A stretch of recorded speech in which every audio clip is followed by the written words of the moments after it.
All right, guys, welcome back to the stream. Welcome back to the channel. Welcome.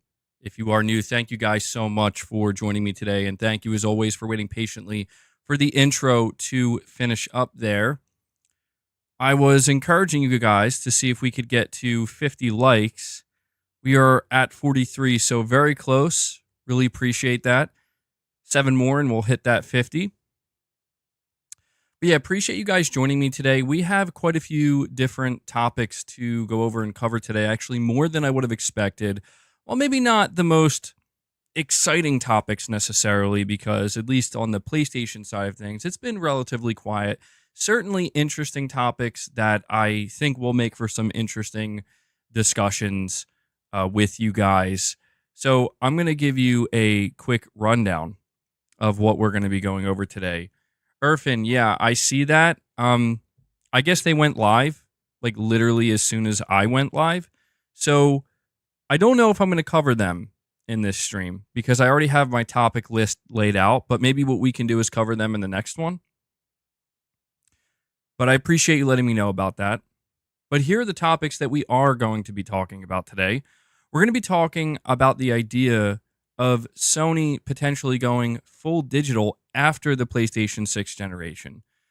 This is interesting because we have an analyst coming out predicting that Sony is going to go full digital, no more physical copies of games after the PlayStation 6. I do think that there are some people out there, albeit maybe not too many of these people, but I think that there are some people out there who think that maybe Sony would even go full digital as soon as the PlayStation 6. I want to have this general conversation with you about when will Sony specifically go full digital. This is something that matters to me, and I think it's something that matters to many of you out there as well. So I figured we could kind of go over what this analyst has to say. We're also going to be talking about how Sony is, in fact, making smaller games. That's not to say that they're not making big games. They are making big games. We know that. But there's been this kind of focus in recent months on Sony making these big blockbuster tentpole titles that cost hundreds of millions of dollars. And there's been this kind of cry out for maybe smaller, more mid-sized games or just smaller AAA in general. And I want to talk about how Sony is actually doing that. We're going to be talking about something that the director of Helldivers had to say recently that leads to a conversation that seems to be timeless, where he says, always cater to a select audience. We'll cover that. We're also going to be covering some interesting comments made by former PlayStation executive Shawn Layden, where he believes that there should only be a single platform and presumably one console. Really interesting stuff that Shawn Layden is saying here, and I want to go over this because I want to talk about whether or not you guys agree, whether I agree with this or not. We're also going to be talking about Elden Ring and the Shadow of the Erdtree DLC and how it was recently tested on the current gen consoles. And in my opinion, seeing the results for Elden Ring Shadow of the Erdtree, I think it does help justify something like a PlayStation 5 Pro, and we'll have that conversation. And we have a couple of bonus topics such as AAA games flopping on iOS, Dead Rising getting a remaster, and the single-player Dead by Daylight spinoff release date has seemingly leaked. So if we have time, we will cover those bonus topics as well, okay? So we have quite a lot to go over here. I was informed that apparently the previews for Concord just released. So unfortunately, the timing of it, I already have my topic list set. So what we'll probably do is save that for Sunday's stream. Okay? All right. Now, before we dive into any of these topics, I do want to just first thank everybody for being here. If you're here live, hanging out with me, listening to the stream, thank you so much for that. Really appreciate it. I want to make sure I give a shout out to those of you who can't catch the streams live, but you tune in later on after the fact. I know that there are a lot of people who can't catch the streams live. So if you are one of those people, just want to make sure you know that I appreciate that as well. For those who are here or for those who are watching later, do me a favor and hit that like button. We are sitting at 56 likes. It's the easiest way for you to support the channel, even if it's the only way you can. It lets me know you enjoy the content. It helps with YouTube's algorithm. We're sitting at 56. Let's see if we can get that to 75, maybe even push it to 100. I want to let you guys know a couple of ways you can help support the channel directly. I will always say this as long as it remains true. You guys are the sponsors of the channel. You guys fund this channel. If it wasn't for your direct support and the generosity of this community, I simply wouldn't be here. I wouldn't be able to do this. So here are a few ways you can do that. Number one, consider becoming a channel member. If you become a channel member, you gain access to exclusive perks. You gain access to the members lounge, which we will be doing after this stream today. You gain access to exclusive gameplay streams. And you also get emojis, you get the badge, you get the whole thing. So please consider becoming a channel member. If you're already a member, consider gifting memberships. I know a lot of people here really appreciate getting those membership gifts, and it goes a long way in supporting me as well. And the third way is you can donate a super chat, ask a question, give an opinion, make a statement, anything in between. It all helps tremendously. There is a fourth bonus way. If you look at the pinned comment in the chat, that's a direct donation link where 100% of what you donate goes directly towards the content creator. Just another bonus option for those who wish to donate in any way, shape, or form. So thank you guys so much. I really appreciate all of the support. And again, I couldn't do it without you. So with that being said, we are going to dive into the first topic here, which talks about Sony developing smaller games. Again, I want to go over this because there has been so much conversation in the last year or so about Sony's focus on the big AAA titles, how it's too expensive, how it might be a mistake. It's hurting their profits and it's hurting the timeline when it comes to how long we have to wait for these games. And of course, some of this stuff is true, but there's been this kind of outcry for Sony to focus on smaller games, to focus on games that are not necessarily these big, massive tent poles and kind of add in a bit more variety, if you will. Well, I have a report here now. I did cover this in yesterday's video, but I want to relay it here to you guys for those who maybe missed it and kind of elaborate on this a little bit further. This is coming from Push Square. They say Astrobot, the full-fledged mascot platformer outing from Sony first-party developer Team Asobi, took around 60 developers 3 years to create. That's according to GamesIndustry.biz's Christopher Dring, who said this on the Games Industry Microcast. I played it. It's amazing. It took about 3 years to make, and 60 people made it. It says this is the biggest Team Asobi game ever made, with over 150 cameos from PlayStation's long legacy of colorful characters, more than 80 levels, and 15 new abilities. It sounds like a hearty offering, which will undoubtedly be embraced by the PlayStation faithful. Now, I do think, again, this is something that is going a little bit underreported. I feel like there's been this kind of consternation towards PlayStation in, I would say, the last year, 2 years maybe, that their only focus has been on big blockbuster titles, big AAA games, not enough kind of mid-size games to kind of fill in the gaps. But if you look at 2024, not only do we have a game like Astrobot, which is, I would say, a AAA game. It seems like it's AAA to me, a AAA 3D platformer. Hearing that it took 3 years to make with a development team of 60 devs, that's actually incredibly impressive. And I would actually even make the argument that Sony needs a little bit more of that than they currently have. Now, obviously, it's not necessarily that easy. It's easier said than done. We can't expect Sony to just start pumping out 3D platformers every year or so. That's just not really what they're going to do. But what Astrobot and what Team Asobi are proving is that it can be done and that it is something that Sony has invested in. If you think about it, if Sony didn't reinvest in Team Asobi, if Sony didn't, give them the opportunity to kind of become their own studio and become more fully fleshed out and make this game, Astrobot wouldn't be ready to release right now. And Sony would be missing what is, in my opinion, the biggest game that they might have this year. And again, this is not a game that took 5, 6, 7 years to develop, and there's no way the budget for Astrobot was anywhere near like 120, 150 million dollars to make. That's just not a possibility. But yet, it's likely going to be a game that people are very excited about. I am seeing a lot of excitement about Astrobot, which is good. And from what I can tell, the general PlayStation fan base seems to be pretty enthusiastic about a title like Astrobot, which I think is something that Sony should be paying attention to. If it sells well, then even better. Ragnarok took 4 years. That's true.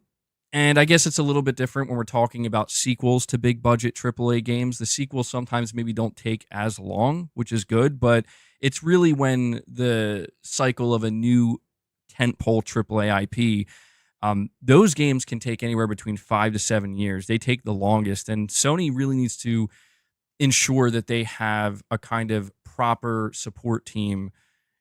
You know, I don't know if I'm using the term support team is the best term to use, but just a proper, I guess you could say, balance within their studios where, okay, listen, this big AAA tentpole new IP that we're developing that's clearly not going to be ready for another 3 years or so, or 4 years. We're going to need something else, in between that. And I just think it's a good investment that Sony made here with Team Asobi. But I also want to point out that we have Horizon Lego Adventures. Now, this isn't a game I'm necessarily that excited for. I have seen some people certainly excited for it, but it's another one of these situations where, I mean, look, people are saying, Sony, you got to start making smaller games. You got to start focusing on this. And I get it. It's more Horizon. And I understand that some people are feeling burnt out on Horizon. I understand that. But at the same time, it's still a smaller scale game, right? It's something that, I mean, honestly, to me is a little bit unexpected, Yeah, Shelly, we will cover that. You're saying that Concord is getting positive reviews. That's interesting. Yeah, you know what? I'm going to save that for Sunday's stream. And that will probably be the main topic of Sunday's stream. And it'll be very interesting if what you're saying is true, that it's getting positive previews. That'll make for a very interesting conversation. So just hang tight. I do have a plethora of topics that I have to get through today, but that's going to be a fun conversation for sure. Very unexpected. But yeah, when it comes to this idea that Sony is making smaller games, I just feel like it's something that's worth kind of talking about a little bit, or at the very least, just acknowledging and kind of going over the fact that while Sony, their main focus obviously is still on the big tentpole AAA games, that's not going to change. We know this. You can't make the statement that they're not making smaller experiences, that they're not deviating somewhat away from these expected massive tentpole titles. And granted, again, it might not be in the biggest way. Like, I know people are saying now we need a new Sly Cooper. We need to see, another Jack and Daxter, stuff like that. I get it. And I don't know what the future of these kind of classic PlayStation IPs look like. But what I do know is that Sony is beginning to show signs that they are re-embracing these kind of smaller games, or these mid-sized games, or these games that, again, just wouldn't necessarily be classified as the big AAA tentpole. And I think that that's just a reassuring thing, because we could see the opposite of that. We could see a Sony where they're like, no, we have to make, almost said Concord, we have to make Astrobot like the biggest, most AAA platformer ever made, and we have to put $150 million into it, and we have to grow Team Asobi to 120 developers. Even though that might not really make any sense, we could see that version of Sony, and that would be a more detrimental version of Sony, where they just don't seem to have the understanding that, no, you have to balance it out a little bit. Of course, you have to allow the studio to decide for themselves, give them that autonomy, but it gives me a lot of hope. It gives me a lot of hope that it's not just going to be sequels to AAA titles. It's not just going to be wait 7 years for new AAA IP, which, of course, we want that. We're most excited for that. But that there will be stuff from PlayStation Studios kind of, interlaced between this. I think it's something that Sony's going to need, frankly. So I wanted to just kind of kick off the stream by covering that and focusing on the fact that Sony is making smaller games, albeit not that many. Still, it's a start, and to me, it shows maybe a different version of PlayStation that maybe wasn't really too prominent in the last 3 or 4 years. All right. So, with that topic out of the way, guys, hit that like button. We are moving on to the next topic, which talks about what the director of Helldivers 2 had to say. It's always interesting to hear from the director of such a successful game. Coming from Push Square, it says the topic of difficulty inevitably crops up whenever From Software drops a new release, and we once again find ourselves knee-deep in the old discourse.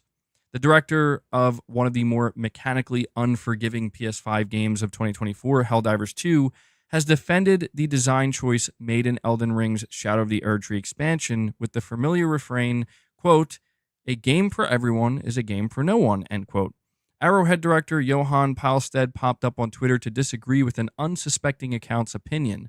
In response to Indoor Carrot's completely valid take that they only felt relief when defeating a boss in Dark Souls, not accomplishment, Palstead explained the secret to success is actually in catering to a select audience. In the case of both studios' fans, sadists, gluttons for punishment, who glory in overcoming impossible seeming odds, the more brutal the better.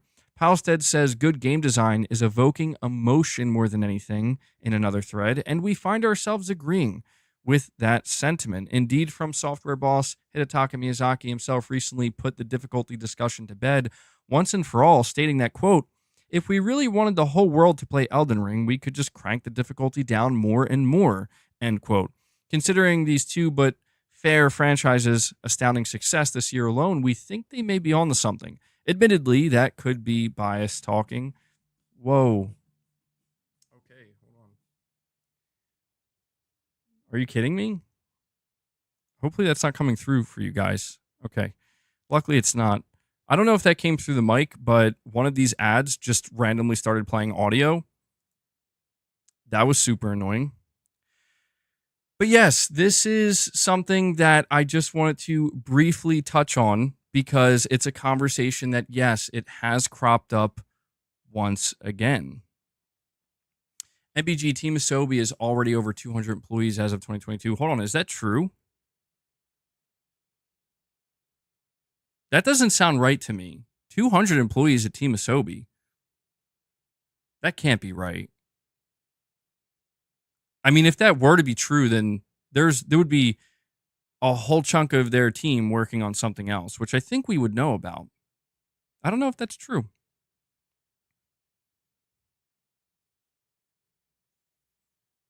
But yeah, I wanted to just briefly touch on this. Do you guys agree or disagree with what the director of Helldivers 2 has to say?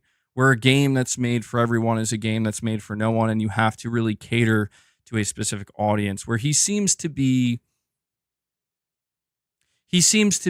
very much focused on kind of the discourse right now that's occurring with the Shadow of the Erdtree DLC, where it's like it's too hard, it's too difficult, and obviously, it becomes a whole thing where it's like get good and should games like this be more accessible? Should they tone down the difficulty? I mean, where I stand on this is I tend to agree. I don't think there's anything wrong if you decide you want to make a game that's more accessible to more people. There's nothing wrong with that. I think it just comes down to the design choice ultimately. Like, what are you looking to achieve? What kind of vision do you have?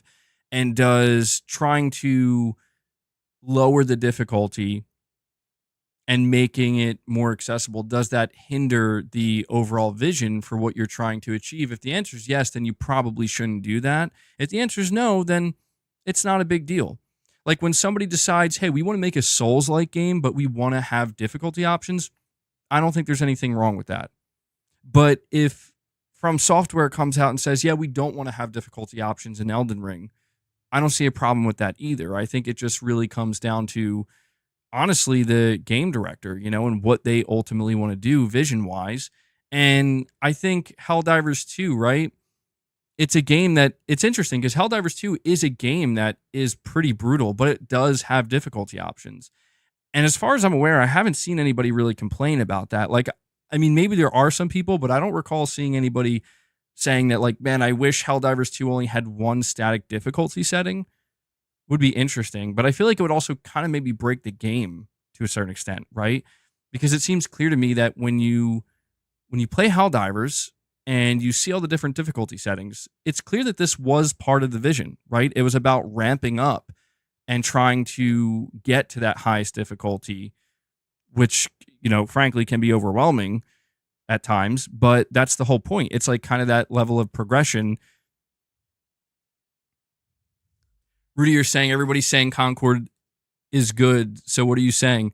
Rudy, tune into my Sunday stream. We will talk all about it. I don't want anybody to think that I'm avoiding talking about Concord. Honestly, I didn't know that Concord previews were dropping. I had no idea. Apparently, the previews for Concord dropped as soon as my stream went live.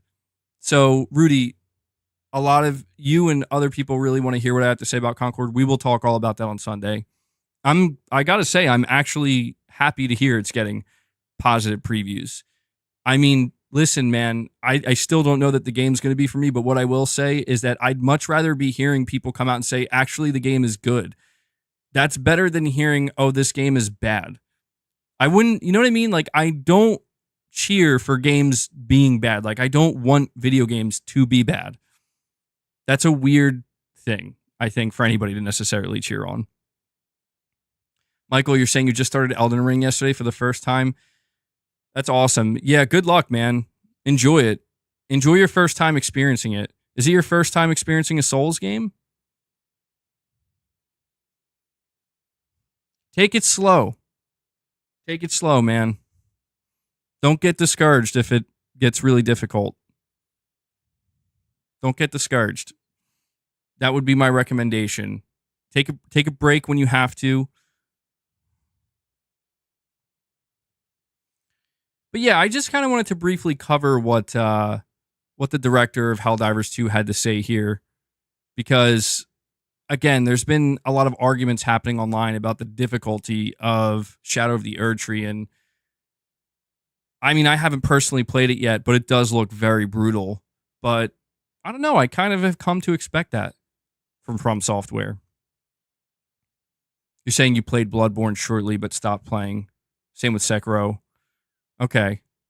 Well, I mean, Elden Ring is much different from both of those games. It shares many similarities to both of those games, but it's also its own thing entirely.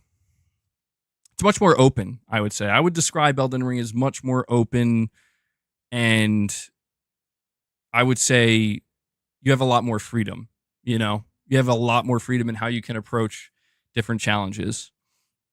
Almost like an overwhelming amount of freedom.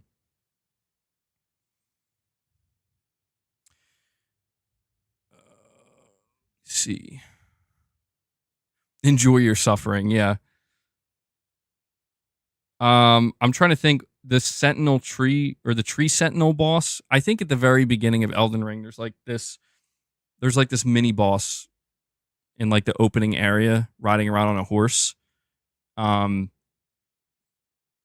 game kind of tricks you a little bit, where it makes you think like, oh, well, he's here, so I'm supposed to fight him. Be careful. Not necessarily. It's supposed to teach you a lesson. That you're going to get your ass handed to you, and you got to get good. And then come back. Some people, I think, didn't quite figure that out. Elden Ring is just pain. Your friend said go left and avoid him. Yeah, there you go. He's got your back then. He knows what he's talking about. But yeah, when it comes to the topic of difficulty and whether or not games like Elden Ring or Elden Ring Shadow of the Erdtree, should they have difficulty settings? I mean, I think Miyazaki has made himself pretty clear that he doesn't believe in difficulty settings. That seems pretty clear to me. It seems pretty clear that he wants to purposely make a game challenging. So that way it will hopefully push people. And look, I can attest to this. And I think maybe not everybody can, but I think a lot of people can back this up, where the whole idea of making these games so difficult right? And knowing that the only way out is through, as in there's no way around it. You either have to get good, right? Like there's a reason why that saying exists. Like you have to improve and you have to figure it out and overcome it, or you're not going to get past it. I think for a lot of people, knowing that that was the only option, it did push them to adapt in a way that they otherwise maybe wouldn't. And there is like an elevated sense of accomplishment, I would say. Um, Not all the time, but many times. And I think that that's a perfectly valid thing to chase if you're a game designer, where like that's what I want people to hopefully experience. That's what I'm designing the game around, is this brutal challenge that the only way you overcome it is by mastering it. And once you do, you'll get a great sense of accomplishment that you otherwise wouldn't have, or the sense of accomplishment wouldn't be nearly as great. I think that's perfectly valid. I think that's perfectly fine. And I think it's also perfectly fine if a person decides that's not for me. I don't want to do that. That doesn't sound fun to me. That's not what I'm chasing in games.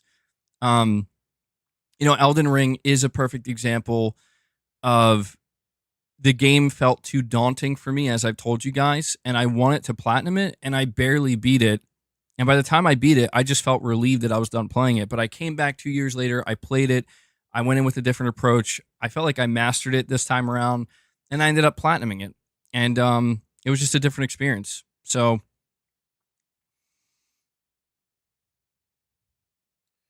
I didn't realize Leia was in here with us. Yeah, boss is chilling. Leia's here. Got the whole gang. All right, so just wanted to briefly cover that topic with you guys and essentially let you know what the director of Helldivers had to say in regards to this more general conversation that's currently happening online with with difficulty in gaming. The next topic it's a main topic of discussion. It talks about Sony potentially going all digital after the PlayStation 6. This is being reported by PlayStation Lifestyle. It says Circana's Matt Piscatella reckons that PlayStation might go fully digital after the PlayStation 6 if trends over the last few years are anything to go by. Xbox is already leading the way, with Microsoft steadily pulling away from physical releases. Matt Piscatella, who is well versed in industry trends and sales patterns, thinks that Xbox players should expect a fully digital future sooner rather than later. Matt Piscatella offered his thoughts on a digital future in response to a tweet from Limited Run Games, which reveals that there won't be any traditional retail release for Tomb Raider 1 through 3 Remastered Collector's Editions on Xbox.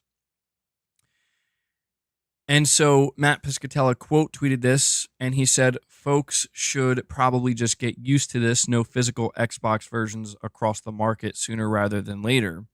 Indeed, Microsoft has been moving away from disc releases, and in some cases, the Xbox Series X discs may have only contained game keys requiring a full download to play. As for Sony, the company has previously revealed that its consumers are increasingly shifting to digital downloads, and in recent years, the sales breakdown between its digital and disc releases have been heavily tilted towards the former. Piscatella reckons that PlayStation players have one more gen of discs, where Nintendo players have at least two. So, replying to an individual, this person says it's already happened in other markets. No retail copies of Xbox games here in Brazil. Nintendo and PlayStation still sell them, though. Matt Piscatella responds by saying, yes, give PlayStation one more gen, Nintendo another two, basically saying that by the time we get to the PlayStation 7, which is crazy to think, because that's far away from now, according to Matt Piscatella, he believes that this is when Sony will go all digital. Now, obviously, this is a conversation we have had many times and will continue to have, and that is, when will Sony go fully digital with PlayStation? Maybe they won't. Chris Brown with a $2 super chat saying, MBG, it saddens me. I might sell PSVR 2 for a Meta 3. Well, I'm not going to tell you not to do that. I would say just be sure to think about it before you do. But saying you've been holding out hope. It's only been a year. Sony made it clear to me. Yeah, I mean, that's the one thing when you talk about whether or not you should sell your PSVR 2. I mean, it hasn't been that long since it released. It's been, close to a year and a half. But I can't deny that there is a general lack of excitement. I mean, I would say there's a general lack of excitement around PlayStation in general right now, but especially when you look at PlayStation VR 2, it just seems like it's just almost non-existent. Like, I do see some people here on the channel where they express their excitement and their passion for something like PSVR 2, but I think even they are aware that, like, that's just not a very wide-reaching sentiment, and it's hard to find people that feel the same way. And there's a lot of I mean, I see some people get a little bit defensive where they're like, everybody's overly negative about PSVR 2. I mean, I don't think anybody's. I mean, maybe some people are being overly negative, but generally speaking, I'm going to say that most people are pretty justified in feeling just a little bit underwhelmed, I guess is the best way to put it, by PSVR 2. So just think about it, but you got to do what you got to do, Chris, you know? But getting back to the conversation of digital and physical, well, I've been thinking about this for a little while. I've been thinking, when is Sony going to go digital only? I don't think it's a matter of if, I think it's a matter of when. And I do agree with what the article states, that it seems like Microsoft is kind of being a little bit more aggressive in the area of pushing for digital. I think that's kind of obvious, but I think it also makes sense why Microsoft is maybe more aggressive. But I remember, I think it was, hey, get down. I'm going to have to kick Boss out of the room, dude. He's going to scratch my TV. Boss, down. Come on. Sorry. I don't know why he's been doing that lately.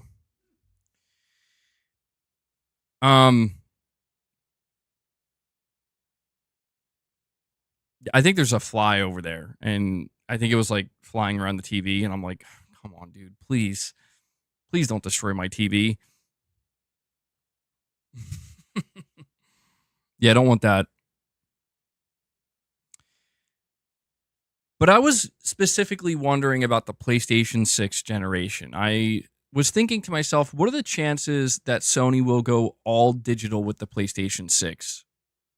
What are the chances? And I've come to the conclusion personally that no, the PlayStation 6 will have physical media. The PlayStation 6 will support disc-based games. And the reason why I've come to this conclusion is because a couple of months back, I remember doing a stream where I specifically covered the data that revealed that more people than you would think are still buying physical games for PlayStation, specifically for PlayStation. It's not like a 50-50 ratio or something like that, or 60-50, but I think it's like more than 30% of people are buying physical games for PlayStation. And even though that number is slowly but surely shrinking, that's a significant chunk. Like, that's something that Sony would have to be completely out of their minds to just say, "Oh yeah, we're just gonna rip the Band-Aid off and like potentially lose these customers and try to force them into digital only." It would be disastrous, frankly.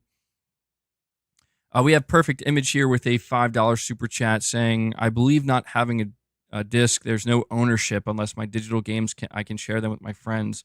That's better. I'd rather have some type of ownership." I guess you're saying like then over digital.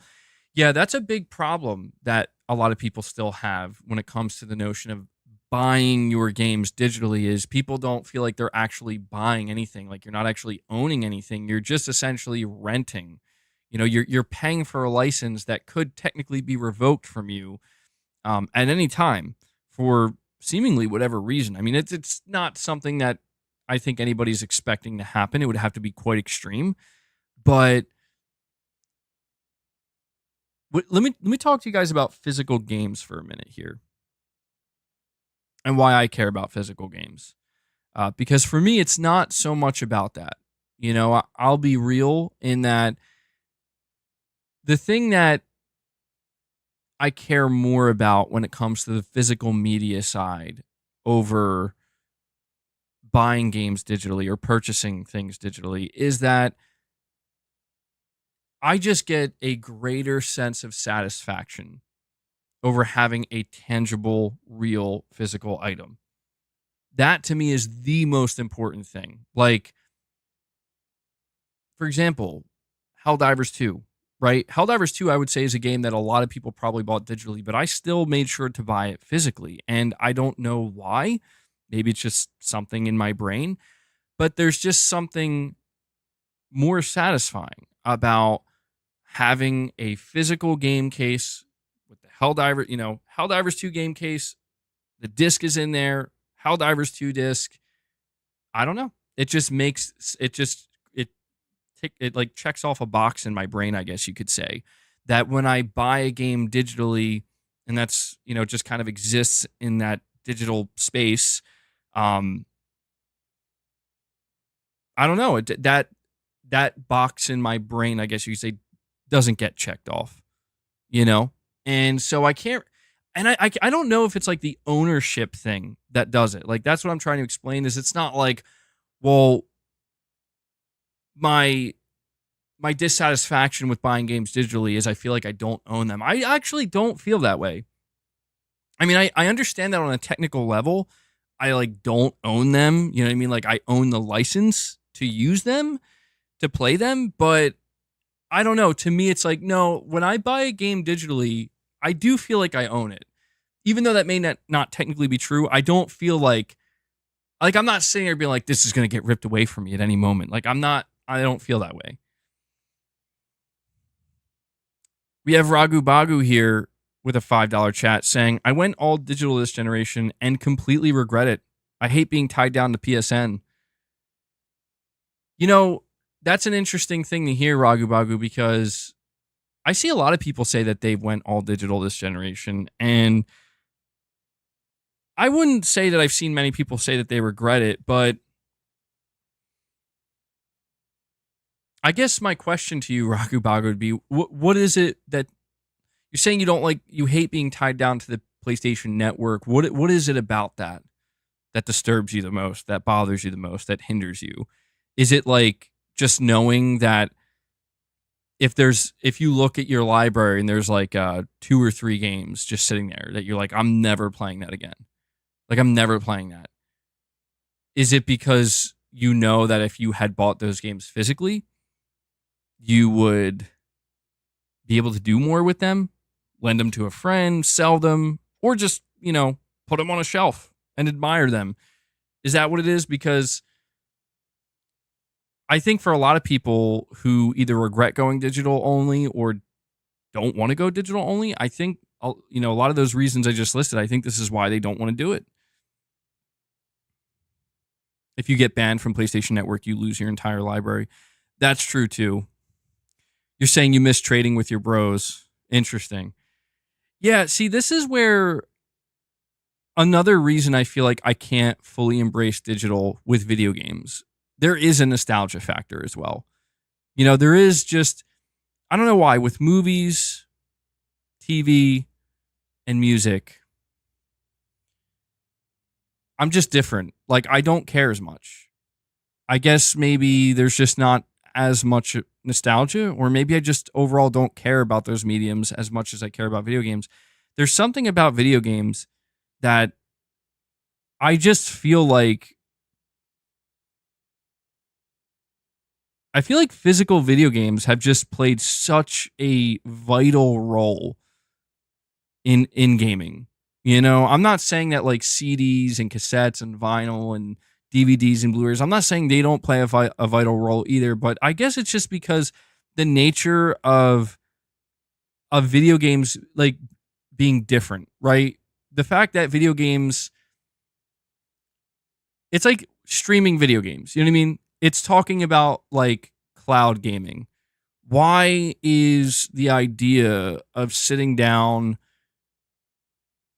with a controller and streaming a game so repulsive? It's because, well, or at least compared to like, I'm going to stream a movie from Netflix. Well, it's obvious in a way, right? It's like one is interactive and the other is not. And I know it's like, oh, well, you could just still download the game natively, digital and play it natively digitally. And that's true too. But I don't know. I guess what I'm trying to say is like for me, somewhere in my mind, there's like a kind of tether where it's like knowing that video games are different, like they are distinctly different from all other media. I feel like there's just this tether to physical copies of games where it's like they always have to exist, right? Like, surely, like they always have to exist and they always have to be supported. The idea of an all digital future sounds pretty terrible. I'm going to be honest. Like, that sounds pretty terrible. And Ragu Bagu, again, member for 9 months, says, I miss lending my copy of games that I'm excited about to my friends. Can't do that anymore. Yeah, I would say that's a huge bummer. I could see why you would regret going all digital this generation if that was something you did relatively frequently. Yeah, I could see why that would be regrettable. You can correct it now, though, man.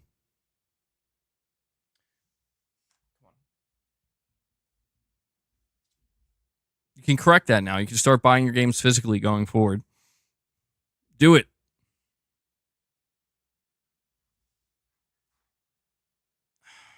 Dude, I'm gonna have to kick Boss out. He's gonna knock my camera over.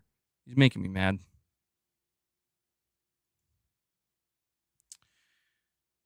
Such a silly reason to be upset. I don't think so. I mean, look, I think people get too intense either way. Like, I think it's like, no, like digital is better. Digital is the future. But then you get people that's like, no, you shouldn't buy. I think people are just too extreme with it. Where it's like, you shouldn't buy anything digitally. It's like, whoa, hold on. That's not like, there's nothing wrong with buying some stuff digitally. You know what I mean? There's nothing wrong with that. There's nothing wrong with having a mix. I think people should try to view it as it's always good to have options. That's how I view it, you know? Where like if you're somebody who really doesn't care about physical media and you like the convenience of buying games digitally, yeah, there you go. But if you're somebody who does like having the option of buying your games physically, whether it be because you just like to collect them, because you like to trade them, because you like to sell them, because you just like to feel like you have a more general sense of ownership, like a real sense of ownership, that should exist as well, I believe. And we have Titus coming in, dropping 5 membership gifts for you guys. Titus is kicking off the day with a 5-bomb. Titus, bro, thank you so much for that, buddy. Really do appreciate it. And I will let those who were just gifted by Titus know that we will be doing a members lounge after this stream ends. So please look forward to that. And Titus, thank you for getting us up to 5 members on the day. You guys know how it is. If we end up hitting our goal of 25 members, we will feed the beast. We will give you-know-who some of his you-know-whats. But I can't say the words or, he'll get all triggered and think it's time. And we also have Chris Brown here with a super chat saying, I'm stocking up on PS4 and Xbox One games right now before everyone. Do you mean like you're trying to stock up on like collecting Xbox One physical games and PS4 physical games before they eventually start kind of fading away? Is that what you're talking about? I mean, it's not a bad idea, I don't know. I don't necessarily feel the urge to go back and collect older games, though. Like, I'm really just about...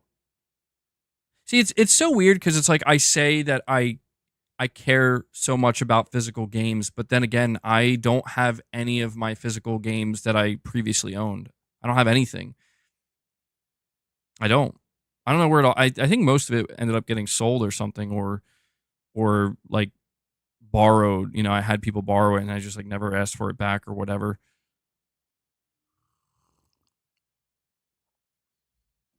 But I don't know. I don't want to see the option removed. That's really what it comes down to. I don't want to see a future, whether it be with the PlayStation 7 or the next generation Xbox, where it's like, you know, the next God of War. Well, I mean, I guess it's probably like 2 God of Wars from now, but future God of War games, stuff like that. It's like, yeah, no, you can only purchase that digitally. That would be very disappointing to me.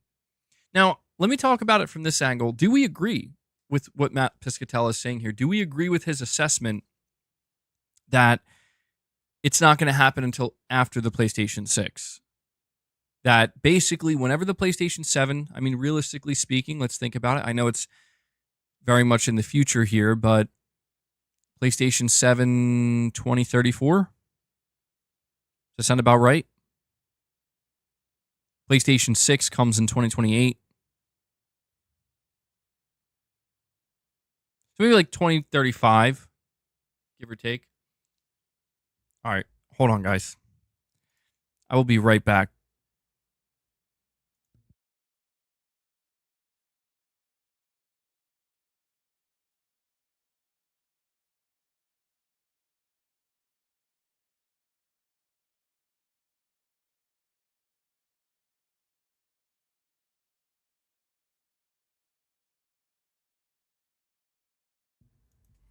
Sorry about that. I had to escort boss out of the room. He is I will bring him back in. If we hit our goal, I will bring him back in, but he is being very bad today. Like he legit was about to destroy my TV. I don't know what's going on with him. I don't know what's gotten into him, but I'm sorry about that. But PlayStation 7 generation, maybe like 2035. So does that sound about right to you? Maybe in the next 10 or so years, the next 10 to 11 years, we're going to see Sony go all digital in gaming. Does that sound about right to you? I mean, it seems very possible. But there's also this part of me that feels like, I don't know, man. I think there's still going to be a decent amount of people involved in the PlayStation ecosystem that are still going to buy games physically. Maybe I'm wrong about that. I mean, I would like to think I would be one of them.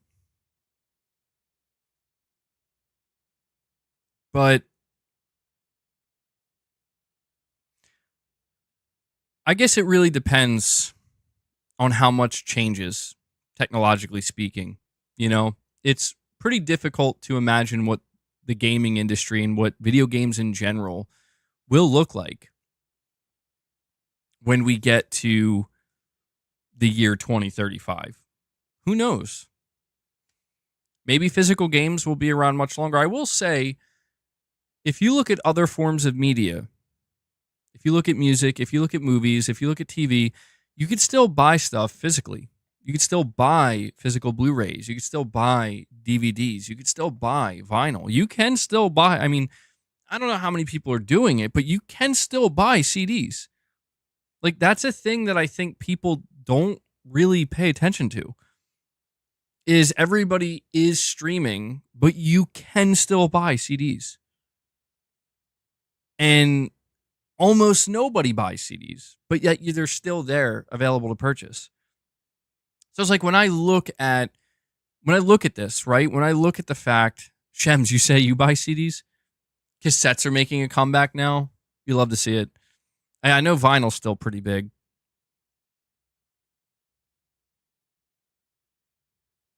Trent, you're saying you bought 3 Blu-rays this month and are buying more?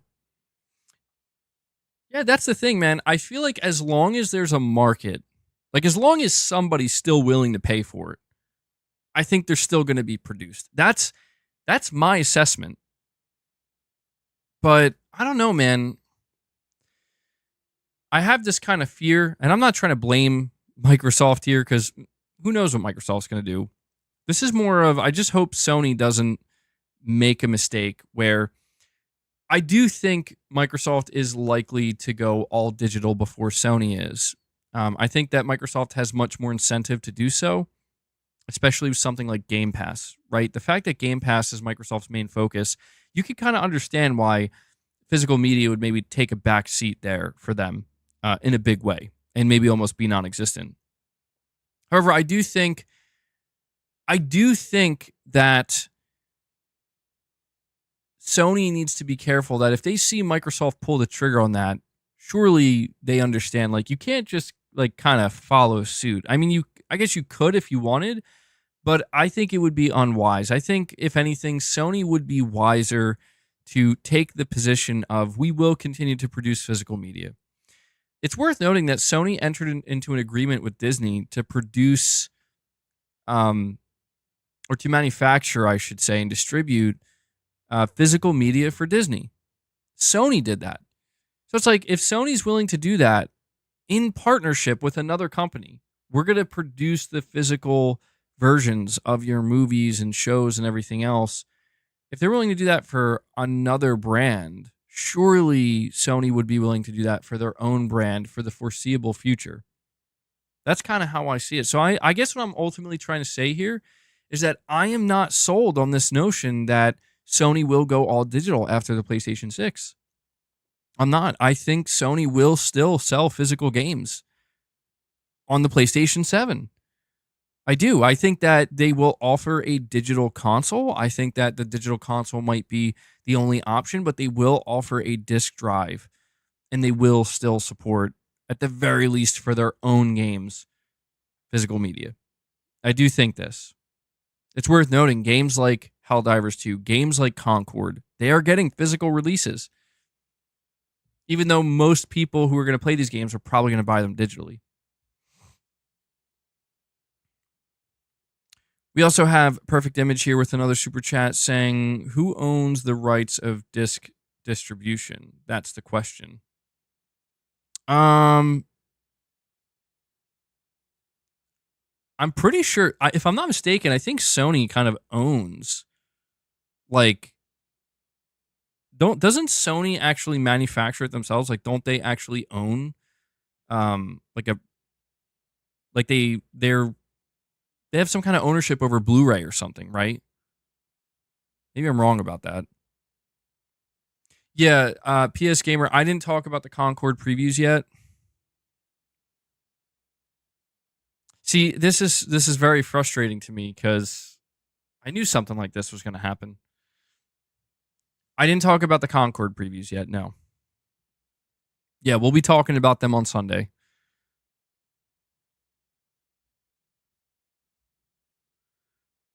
Sony developed the Blu-ray format along with other companies of the Blu-ray Association. Yeah, I think that's what I was thinking of. So I think Sony actually like owns a portion of this.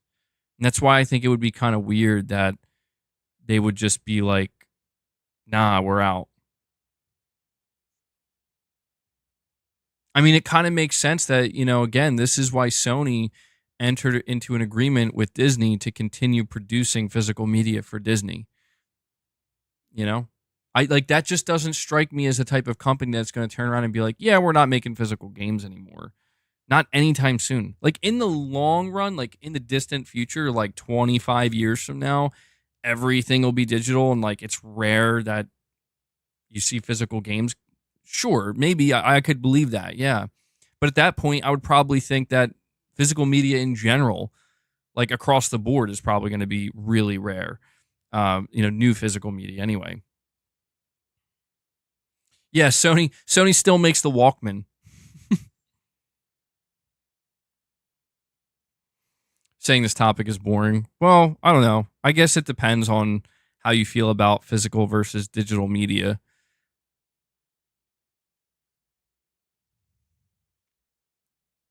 Sony made Betamax.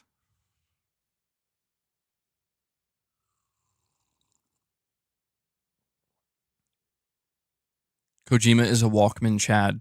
Yeah, he's still, that's the thing, Sony still makes the Walkman. It's very different now. It is digital. Ironically, I mean, it is digital only, but they still make it, and yeah, Kojima owns one. Mithrin Yo, 10 times super chatting. Thank you for that, buddy. You're saying physical can stay as it stays convenient.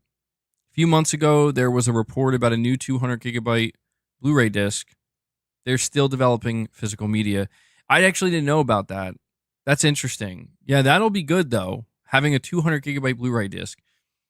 Yeah, that's another aspect to this, right? Is I'm trying to remember what game it was. I was randomly browsing through Amazon, and there was a game. What game was it? Come on. I forget which game it was, but there was this game that I saw on the PlayStation Store. I was browsing on Amazon one day, and I happened to be browsing through the PlayStation Store. Sometimes I just do that on occasion. And I saw that this game on Amazon was like, oh, you know what it was? I can't believe I let it slip my mind like this, because I did buy it. I finally bought the physical version of the Metal Gear Solid Collection Volume 1. And on Amazon, it was, I believe it was like $28, give or take. 28, $30. And I was like, oh, that's great. And when I was scrolling through the PlayStation Store, it randomly popped up and it was like $60. And I'm like, see, this is what I mean. This is why we can't let physical media go, because that wouldn't exist. You know, like, my only, like, I was just thinking, like, what if my only option to buy this game, and to be honest, I'm not sure that I plan on playing it yet, but I wanted to jump on it because I'm like, oh, yeah, let's go. It's just kind of crazy to think, what if my only option was to pay $60 for this right now digitally? I wouldn't have purchased it. I'm like, no, I'm good. But the fact that, you know, I was just randomly scrolling through Amazon and it just kind of recommended me like Metal Gear Solid Collection Volume 1. There's a sale and it's like half off. I'm like, oh yeah, hell yeah. Easy buy right there. So in a sense, like, that was convenient for me. Like, it's in a way, it's like, I guess it's like less convenient because it's like, well, you have to wait for the game to ship and then it's got to arrive. But it's like, that's not a problem for me, you know, where it's like, I wasn't even planning on buying this game. It was actually just the fact that I saw that it was on sale physically. I'm like, yeah, I'd love to add that to my collection. Absolutely. And in a way, it ultimately feels, if not more convenient, just the fact that it is cheaper. You know, that it's an alternative. It's a cheaper way to get a game that I otherwise wouldn't have. You just got the Demon Souls trilogy physical for $30. On the store, it's over $100 to get the full trilogy. Yeah, that's another reason why I think physicals just got to stick around, man. I'm not sure what you're actually talking about there. Is that a thing? I guess maybe it comes with like Demon Souls and like Dark Souls 1 or 2 or something. I'm playing Demon Souls now. Be right back. Cats, man. These cats, pain in my ass. Or maybe you were saying the Dark Souls trilogy. Yeah, stuff like that too. All 3 games with all the DLC, 3 discs, sweet. Yeah, that's pretty awesome. Yeah, I was like, wait, Demon Souls trilogy. I thought there was only one Demon Souls. I should have put that together quicker.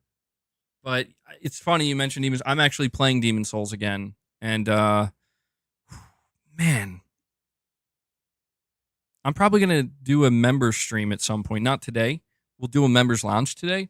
But at some point, I'm probably going to do a member stream playing some Demon Souls. I just want to say real quick, just on a side here, I really appreciated Demon Souls at launch, but there's something about, like, I'm playing Demon Souls immediately after platinuming Elden Ring. And my God, dude. Of course, the mechanics of the game, so it's like shocking how well they aged. Like, I got to be honest with you, like, I cannot believe that, like, this is a PS3 era game. They did not change the mechanics, and it has aged so well. It feels almost as good as Elden Ring, although it's like crazy. It's much slower paced. You can't jump and stuff like that. But I was just like, man, the mechanics have aged so well, and the graphics, dude. Oh man, I cannot wait to see what Blue Point does next, because this game just looks nuts. The sound design. I think I'm gonna try to platinum it. I'm not sure if I'm gonna be able to. I got to see how difficult it's gonna be. But I just platinumed Elden Ring, and I'm like, you know what? I think I didn't platinum Demon Souls because when I was playing Demon Souls when it launched with the PS5, there were a bunch of other games coming out. You know, I wanted to play Miles Morales, and Returnal was not too long after, and Ratchet and Clank. So I kind of like, I don't say I rushed through it. I put over 50 hours into it, but I beat it. But then I just kind of like moved on. I want to like re-immerse myself in Demon Souls and really extract everything out of this game that I can. That, you know, just on a side note there. Yeah, that's true. You can vault. Angry Whale Watcher, remember for 13 months, says, I'm mostly digital these days, but always get Final Fantasy games physically. In my def, I did physical for SNES, GBA, DS, 3DS, PS1, 2, 3, and 4. My closet is full. Yeah, dude, that's a problem I've never experienced. And I've seen some people kind of talk about this where it's like getting overwhelmed by your own collections, like getting overwhelmed by the fact that it's like, I have too much physical media. I don't know what to do with it. And like, it almost becomes a burden. I'm like, well, that's kind of wild. We have Mini Tom Official coming in, dropping a second 5-bomb on you guys.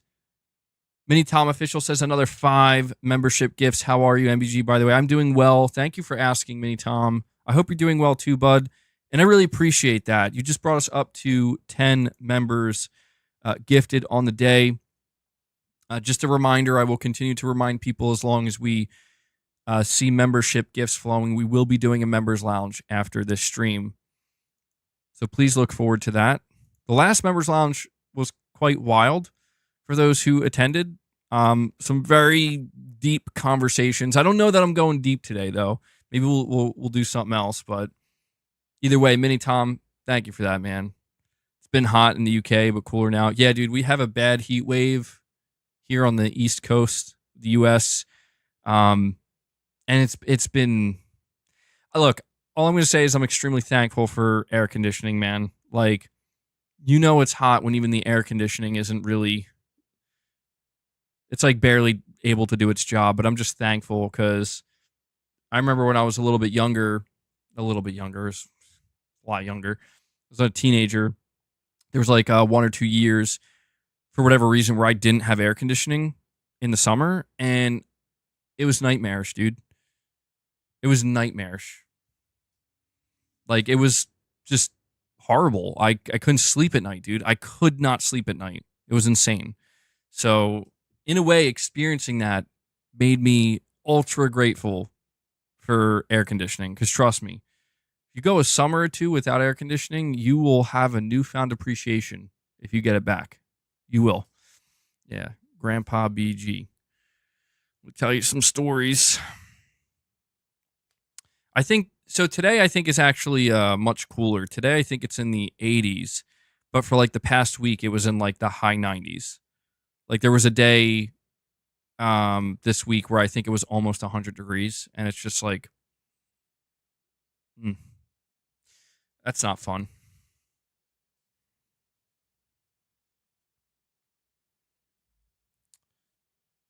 But yeah, Angry Whale Watcher, getting back to what you said, chat, I want you to do me a favor, because it's unfortunate, man. I keep seeing new people popping in and asking my thoughts on the Concord previews. Chat, do me a favor. If you see anybody asking about the Concord previews, just please let them know kindly that I've addressed it, that I'm going to talk about it on Sunday's stream. That is the literal worst timing. Devil Shooter, you're saying you spent your whole life without AC? Man, Devil Shooter, where are you from? Because, I mean, that sounds pretty brutal to me.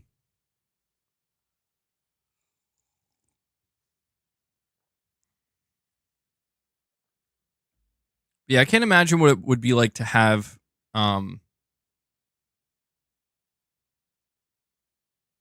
can't imagine what it would be like to have a games collection so big and so overwhelming that you're just like,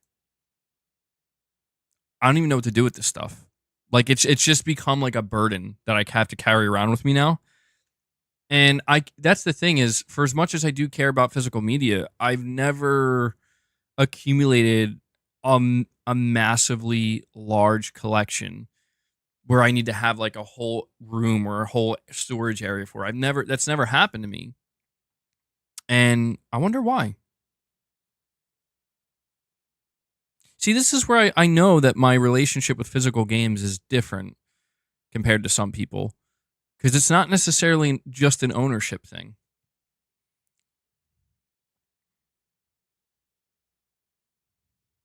You didn't even know AC was a thing until you were 18. No AC at home. Sound 28 Celsius at home.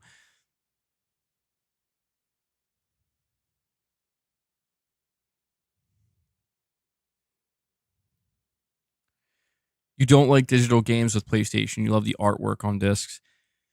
That's so interesting you say that, Mini Tom. I don't think I've seen many people say that.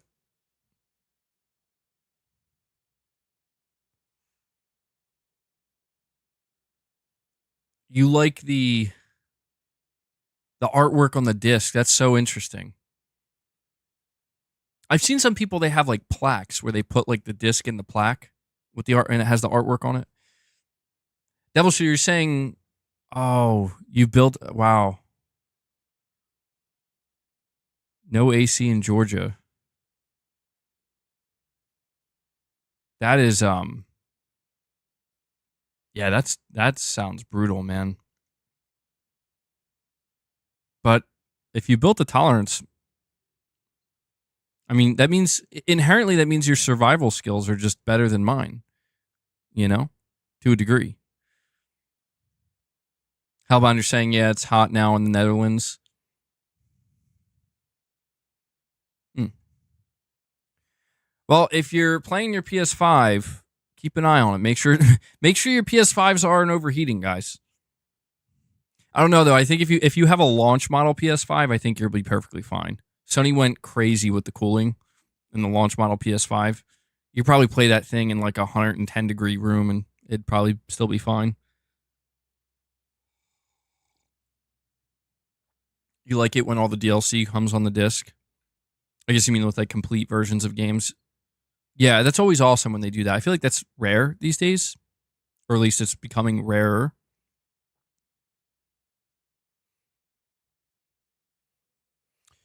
But when it comes to this conversation about physical games and digital games and, will the PS6 be all digital? I don't think so. No. Will the PlayStation 7? Maybe. But I do think that Microsoft is probably going to go all digital first, and it'll be interesting to see what Sony does in that situation. I think it would be very wise of Sony if Microsoft does go all digital relatively soon. I think a very wise move, and I think it would be an effective move, um, is to basically say like, yeah, okay, we're not doing that. You know, like to kind of basically take the opposite stance. I'm not saying Microsoft will go all digital. Maybe they won't, but it just again, Microsoft, they're all in with Game Pass. Sony is not doing that. Sony doesn't have something like Game Pass. So I just think that I think it's imperative that Sony continues to show a level of commitment to physical games. And just make it known that even though this isn't what most people are doing, we're still going to support it and it still plays a role in our ecosystem. And for those who do care, we will still provide that option. I think as long as they make it clear that it will be an option, I think that's what's important. And so I do think that, well, obviously we're going to get physical PlayStation games throughout the remainder of the PS5 generation. I think that even looking at Remedy, right? Remedy was a really interesting situation where they came out last year with Alan Wake and they're like, yeah, no physical version. And people were begging. They were like, please release a physical version. They were like, nah. But even Remedy at some point broke where they were like, okay, we're going to do a physical copy of Alan Wake 2 now. And I have to say that was a really nice thing to see just because I didn't think they would do that. I really thought like, no, these guys are committed. They're not doing a physical version of this game. They're not. And then they ended up doing it. So it gives me a lot of hope for the future of physical media and games that at the very least, it's not going anywhere anytime soon. And I wouldn't be surprised, truthfully, if, I mean, when we're past the PlayStation 6 Pro 10 years from now, when we're talking about the PlayStation 7, I wouldn't be surprised if we still are getting physical games at that point. Maybe, maybe they're more like special editions and stuff, or they're not as frequent, but yeah, I wouldn't be surprised because it just seems to me like physical media isn't necessarily. Yeah, the PlayStation 6 Pro. That's what we're here to talk about. Yeah, make collector's editions and stuff like that. I think those will continue to exist for sure, especially collector's editions, because I think that they make good money off of stuff like that.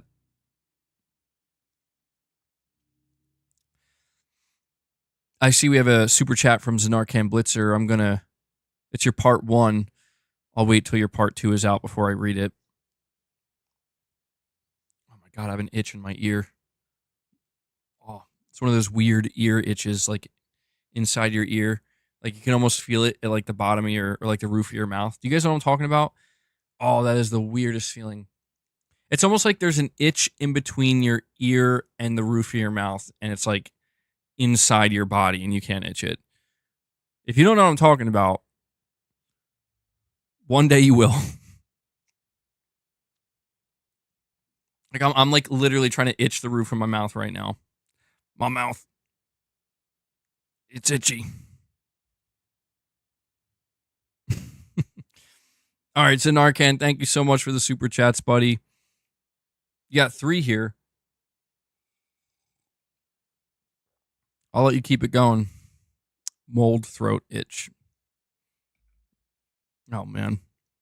Garrett, you know exactly what I'm talking about. It's good to know I'm not alone. I was going to get a little concerned there if nobody knew what I was talking about. I'm like, uh-oh. Might be something wrong with me.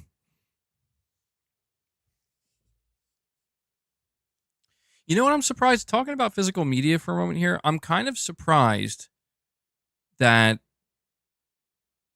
the Elden Ring DLC, right? The Shadow of the Erdtree, considering how massive it is, I'm kind of surprised that didn't get like a standalone.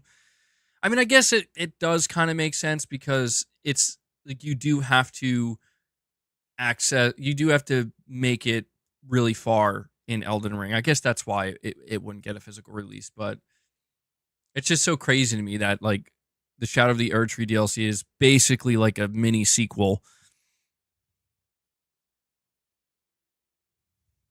MBG and his weird ailments. I know, man. I know.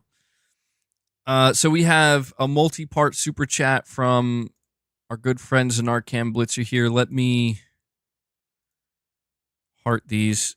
He says, MBG, why did you have to bring the physical versus digital war topic again? Anyway, physical games media isn't going anywhere. Let's go with the examples. Alan Wake 2 is getting a physical copy after fans kept posting their physical collection with an empty spot for Alan Wake 2 to Sam Lake. Remember the horrible GTA 3 remastered? Rockstar removed digital copies of the old version, and only the physical copies and the pirated copies, have that version. Next, PT. That's no longer available. Fans keeping their PS4s with the installed PT. Finally, Disney and other similar streaming platforms are releasing their original shows on physical 4K Blu-rays like Loki, The Mandalorian, etc. I was even on eBay looking at buying cheap used PS3, PS4 games and Blu-rays. I also still buy CDs. So let me be the optimist for physical media lovers here and beyond. MBG, enough of this defeatist physical media pessimists. Also, I was listening on the radio. They were discussing when a person dies, what happens to the online media accounts of that person? Facebook, Twitter, etc. Who owns it after their death? Oh, man. I didn't even think about that. All right. Zanarkhan's like one step away from making this a whole existential crisis, although the optimism. And he continues, which also brings up the question, what happens to their digital media collection? Steam, PlayStation Store, etc. Who owns them? Oh, I never thought about that. That's such a good question, Zanarkhan. I never thought about that. I mean, I guess my instincts would tell me that it would go to a family member, right? Like your kids or something. But What if they don't know your login info? Oh, that's so weird. Yeah, I don't know. The company owns slash collects all of your information. Well, Zanarkand, I want to say I do appreciate your super chats here, man. And I really do appreciate this optimism because, yeah, make sure you write that down and leave it for your family in your will, your passwords and stuff, and your emails. I really appreciate the optimism and what you're saying here about physical media because I do feel like there is a decent amount of negativity. And even sometimes I can, I always think really far in the future. And I'm like probably thinking about a future where who knows if I'll even be around at that time, where I am like imagining everything is actually digital and, like physical media is truly like a relic of the past at that point. But I do agree, especially with the stuff you're bringing up here. Like you're pointing out how even though it may not be the most common thing, right? Like it's more common for people to just stream their movies and stream their shows and stream their music and download their digital games. There's still plenty of people that are supporting physical media, whether it be video games, whether it be through music, whether it be through, TV and movies, but also, books, of course. And it, I guess reading your messages paints to me a clear picture of something that I have always believed as well, which is that I think physical media will always have a place. Always. Like, even though it's easy for me to think like 50 years in the future, this idea that, yeah, no, physical media is not a thing at that point, that far into the future. Maybe I'm completely wrong in that line of thinking where it's like, no, it will still absolutely be a thing because there's just something I don't know, it's we are physical beings, right? Like if we even reduce it down to that level where it's like we are physical tangible beings, we're going to want to have physical things. That's just what we're going to want that. So I do think that oh, that's so crazy. You mentioned PT. That's so crazy to think that there are people right now who have PT on their PS4 and it's like, I mean, that is truly valuable. That is genuinely, truly valuable right there, man. I forgot about PT. You got PTSD. Games already aren't being preserved. Yeah, that's another problem too, right? When you talk about game preservation, physical media is one of the best ways to, facilitate that. Devil Shooter, you have PT. That's awesome, dude. You had it on your PS4, deleted it, / sold it though. Yeah, what's crazy? The amount of people that probably did at one point in time have PT installed on their PS4s, and they just didn't know, man. How could they? Warlock, you're saying incorrect. It's 60% digital, 40% physical. DLC and microtransactions skew the number. Actually, I think you're right about that. I remember reading about the data. And again, this was a stream I did months ago, but when all of that data for PlayStation leaked out with the Insomniac ransomware attack, one of the things that we learned about was the actual digital to physical ratio. And one of the things that was revealed is I think it was removing the microtransactions in the DLC, just purely people who were buying physical copies of games. It was like the percentage was higher than people expected.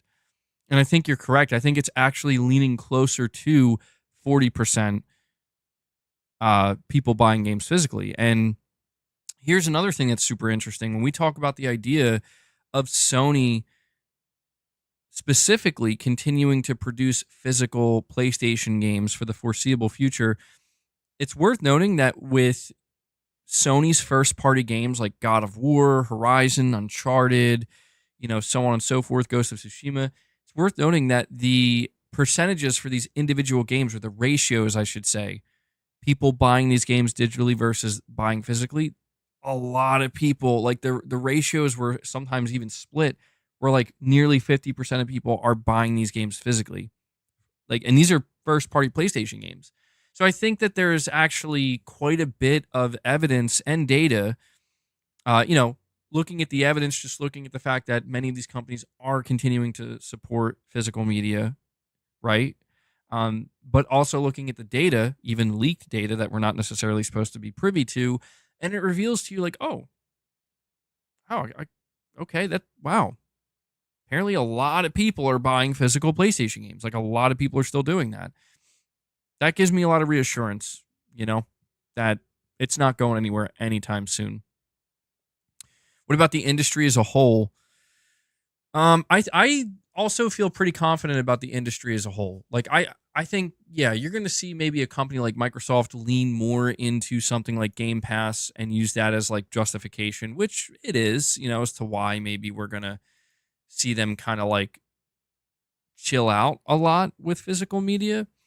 But I think if we're talking just generally speaking, the wider industry, I'm still feeling pretty good. I think Nintendo is going to be producing physical media for forever. I think Sony will be for a very, very, very long time. Um, Microsoft might be the first domino to fall, but even then, we still have these companies like Limited Run, and I know that there are many others. I know that there are other companies. I think Limited Run is just the most well known and the most popular that are still kind of, you know, stepping up where it's like, all right, listen, you guys don't want to do it, we'll do it.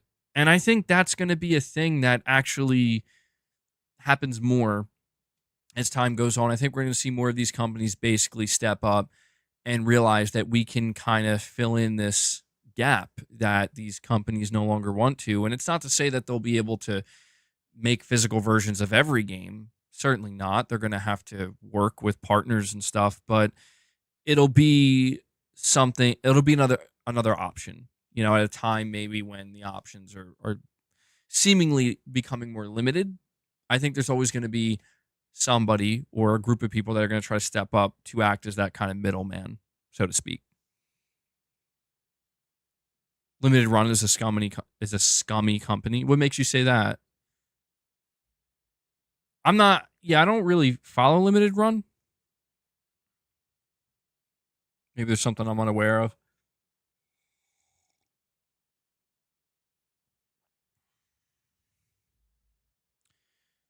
And Zanarkan with another super chat. Thank you so much, buddy. You're saying let's not forget that Game Pass. Sorry, no, I said Game Pass. Game preservation. I saw the game in the P. Game preservation. Nintendo is erasing its history. The war against ROMs. MVG, or Modern Vintage Gamer. Also, if buying games on PC, especially older games, buy GOG DRM free. Interesting. Yeah, you know, I remember this was brought up not that long ago. Devil Shooter says, I'm big into emulation. ROM sites are getting attacked. Yeah, I saw this. And I was talking about this relatively recently about the situation with Nintendo. And it is kind of sad because you could tell like there's this layer of passion with gamers where they want to preserve this stuff and they want to make it accessible to people. And obviously, that's not necessarily in the best interest of a business, you know, but from like a moralistic standpoint, you know, the fact that this is like part of, I mean, not to be dramatic about it, but it's like, you know, it's part of human history. You know, it's video games from in the most well-known video game company in the world. It's like somebody's got to do something here. You know what I mean? Like you can't just lock it away and let it rot. I agree with that. I think it's unfortunate.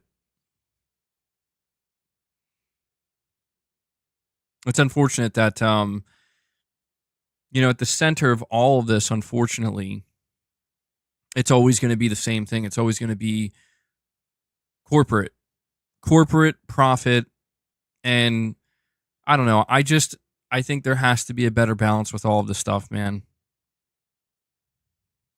from a publisher's perspective, a physical version is likely to generate less revenue over time compared to a digital version. Yeah, that's what's I get that, but I just think it's all about balance. I do. That's why I will always push for options, because I think having more options leads to an overall better balance where people can kind of gravitate towards what they prefer. And I think the companies can still win that way, where maybe you can't have it all and you can't have everyone doing it the exact way you want, but you know, people will always have, I think, an inherent appreciation for options. Even the ESRB are attacking, not just Nintendo. Yeah, I might have to do a little bit more research into this because I only feel like I know what's going on at a very surface level, and I feel very ignorant to a lot of what's going on. I've seen the conversations floating around and people getting kind of frustrated or just straight up depressed at what's happening. It's because I don't really follow Nintendo that closely.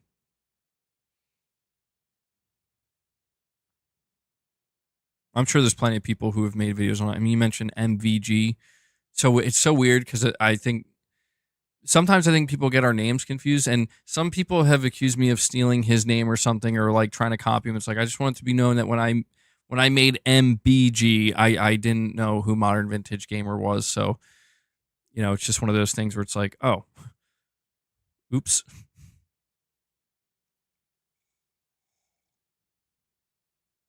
Saying for the record, I always fall for collector's editions. I really dislike when they come with a digital code, like Spider-Man 2, for example. Yeah, that always sucks.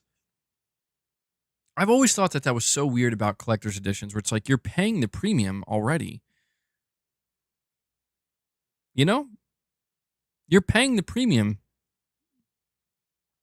Why not throw in the physical disc? Why would they not want to? It's probably because they know that they can get you twice. It's probably because they know that they can get you twice. Oh yeah, you'll buy the collector's edition because you care that much. But if you really care that much, then you'll buy a physical copy too. I hate that stuff. Yeah. Like, I don't know if that's the actual thought process that goes behind it, but I don't like the greed, man. I don't mind companies chasing profitability, but I don't like blatant greed. I don't think anybody likes that.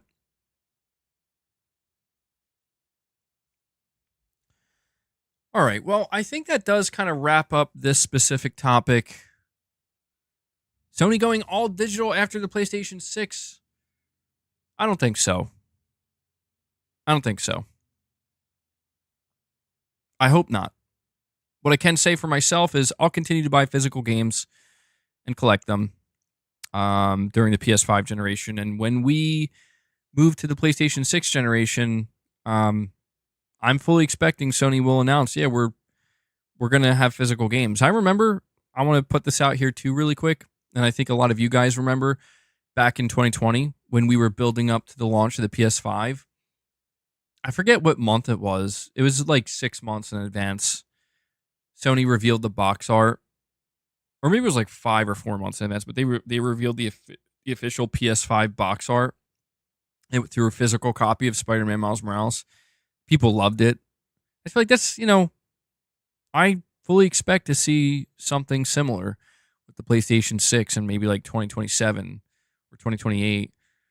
We're like 6 months away, and they're like, here's the box art for Bloodborne Remake.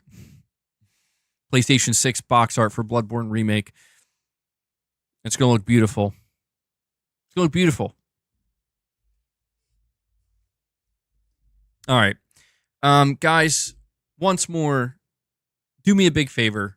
If you haven't already, please hit that like button for me. We are almost at 150 likes, and you guys are doing great. The likes really help the streams. That's why I ask you guys to hit that like button. It lets me know you enjoy the content, and it helps with YouTube's algorithm, especially during kind of slow periods like this. We want to try to get these streams out there in front of as many new people as possible so we can continue to grow this awesome community we have here. So hit that like button for me. Let's see if we can bump it up to 175 as we move on to the next topic here, which is a very interesting comment that was made by former PlayStation executive Shawn Layden. This is being reported by WCCF Tech, and it says the technical differences between PlayStation and Xbox consoles are so negligible nowadays that one standard home console would benefit games more than the current platform war between Sony and Microsoft, according to a former PlayStation head.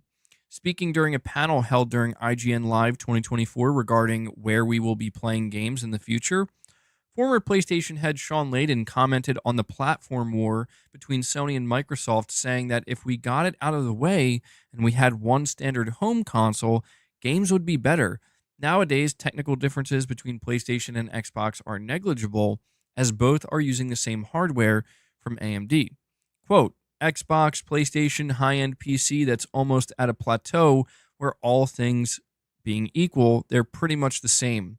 We'd be in a better world if we could get down to one standard home console technology that we could come together and get this platform war thing out of the way, end quote. The former PlayStation head also commented on the console market, which is currently struggling, but this, according to Layden, is nothing new. The global install base in any previous console generation never rose above 250 million, with only the exception being the Wii era, as some software such as Wii Fit appealed to an audience that doesn't usually play video games. Those numbers were clearly not sustainable, and the install base went back to the 250 million overall of every other generation. The increased revenue during the pandemic, additionally, did not come from new people entering the console gaming world. So, gotta ask you guys what you think about Shawn Layden's comments here, where he seems to believe that the world would be a better place if there was just one standard console and one standard home console and platform. Basically, I think that's going to happen. I think this is ultimately what is going to happen, but I'm not sure that I'm in agreement necessarily. It's hard to say. Like, I can see it kind of like both ways, where on one hand, if there is just one standardized console, it will ultimately make development easier, where it's just like, okay, developers only have to focus on this one thing, this one spec for a home console. On the other hand, it sounds like it would be absolutely atrocious from a competitive standpoint, because there would be no real incentive to kind of push the envelope, so to speak. I mean, there will still be competition in the game sector, right? Like, if there was just one console, there will still be competition across the games, where if you want your game to sell and you want your game to get noticed, you're going to have to make it better than the game that it's sitting next to. So that would still exist. But from just, a pure like hardware standpoint, platform standpoint, I think no competition or a lack of competition would ultimately prove to be potentially detrimental. I know it's just his opinion, but I think it's interesting because somebody like Shawn Layden, he could, if he had never left PlayStation, right, he could very well be the head of PlayStation right now. And I just wonder, like, what his approach to hardware would be at this point. Devil Shooter saying, MBG, I think he's talking more about where the industry is going more than anything else. Yeah, you could be right about that. And Shawn could be right in this instance, where we know that Microsoft is already going beyond the console. We know that Sony is already talking about going beyond the console. Right now, Nintendo seems to be the only one that's just like, nope, we're fine. We're not going beyond the console. We have no plans to. With this in mind, I do wonder if this is where we're headed, though, where there's this constant talk these days about the irrelevance of the Xbox console. And it's understandable why people talk about the Xbox console this way, because it does feel more relevant than it ever has. Where, Microsoft just doesn't seem to have any real competitive aggression in the space. And the reason being is because they're like, yeah, well, we've kind of given up in this area. Like, we're still going to make a console, we're still going to support console, but really we're all in on Game Pass, we're all in on publishing, and that's really kind of our focus now. And in the middle, in between Nintendo and in between Microsoft, Nintendo being on the extreme end, Microsoft being on the opposite end of that extreme, Sony seems to be right in the middle, where it's like, there's a PS5 Pro coming. There will be a PlayStation 6. The PlayStation 6 is expected to be cutting edge and to hopefully push the boundaries of console gaming, right? Like, I guess that would be the assumption. Microsoft says they're going to have the biggest technical leap, but it's like, it seems to just not really matter. Like, that statement seems to ring hollow at this point in time. And nobody's expecting Nintendo to push it forward. So it seems to me like Sony really might have to be the one to kind of lead the charge here in the name of, if not competition, just don't stagnate, right? Because if we think about it, if there was only one console, I mean, there would be insane stagnation, man. Like, way worse than anything we're seeing now, where I need to know, what would the incentive be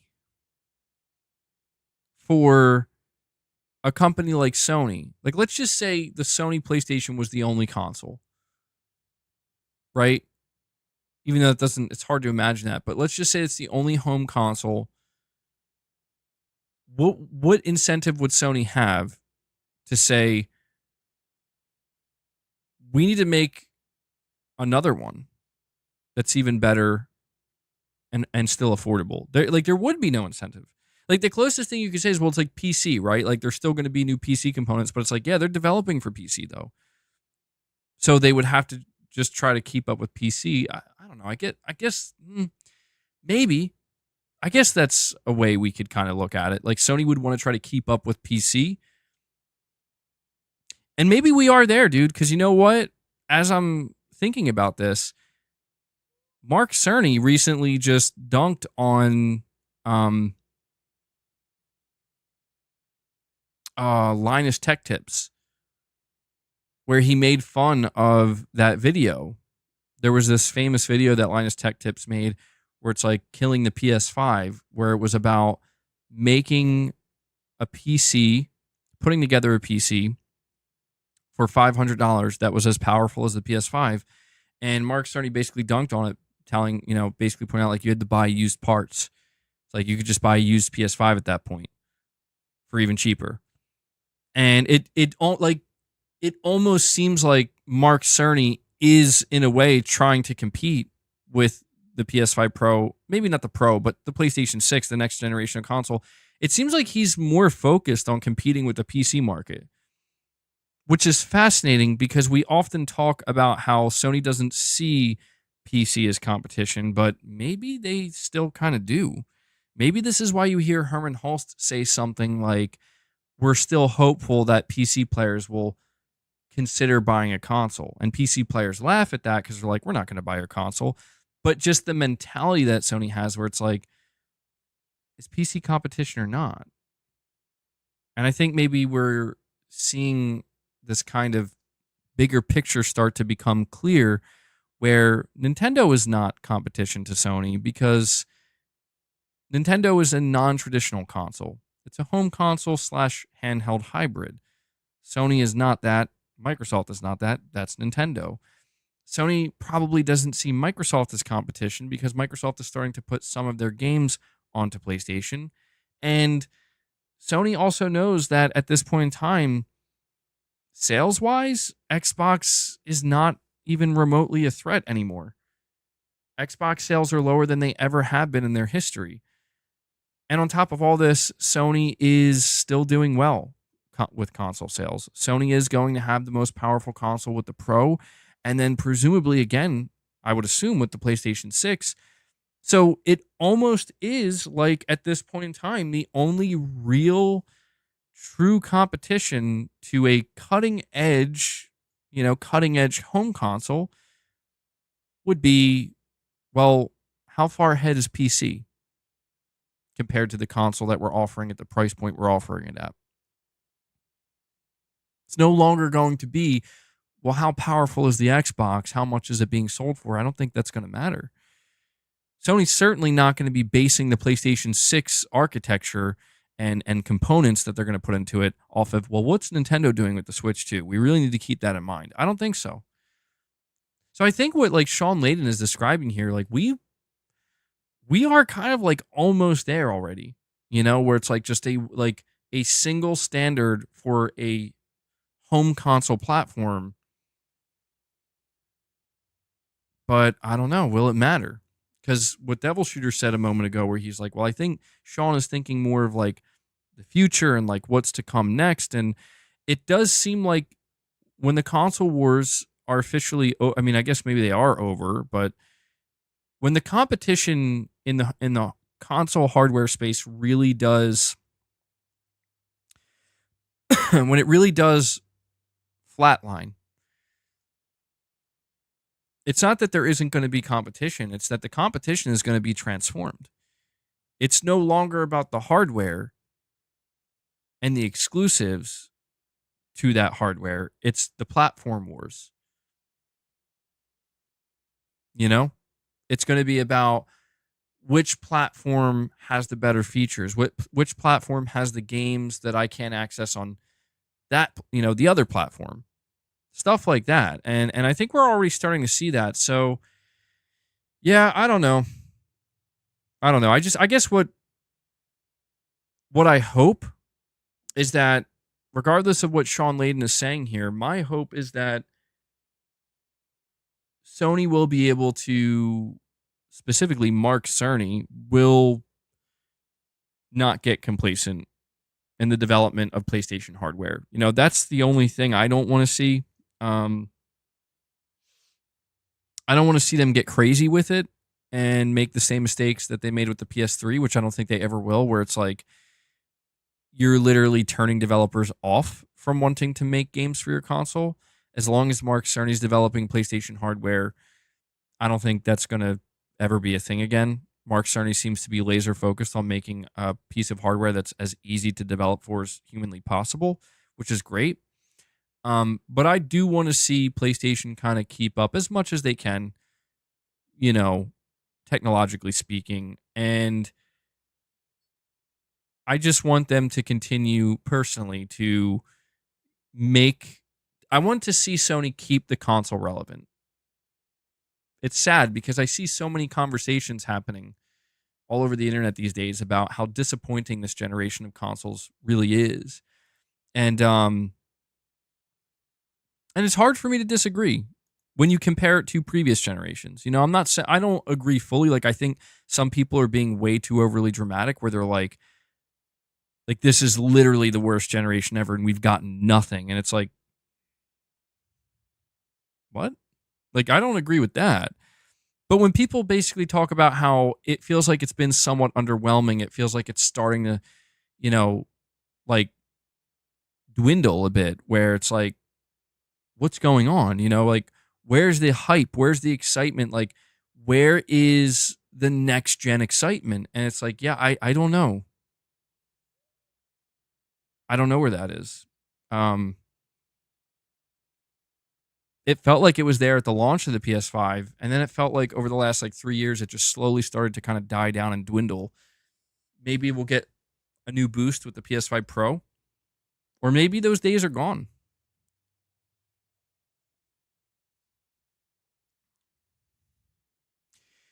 That's such a weird. Walroy, I want to say you're not wrong. Well, you're a little bit wrong. You're saying this generation has been underwhelming. Most players are still on PS4. The whole thing with the PS4 players, I see people kind of bring up this. It's like they kind of use it as an argument against this current generation, where it's like people aren't switching over. It's like that's not true. At this point in time aligned, the PS5 has sold exactly the same amount of units the PS4 has.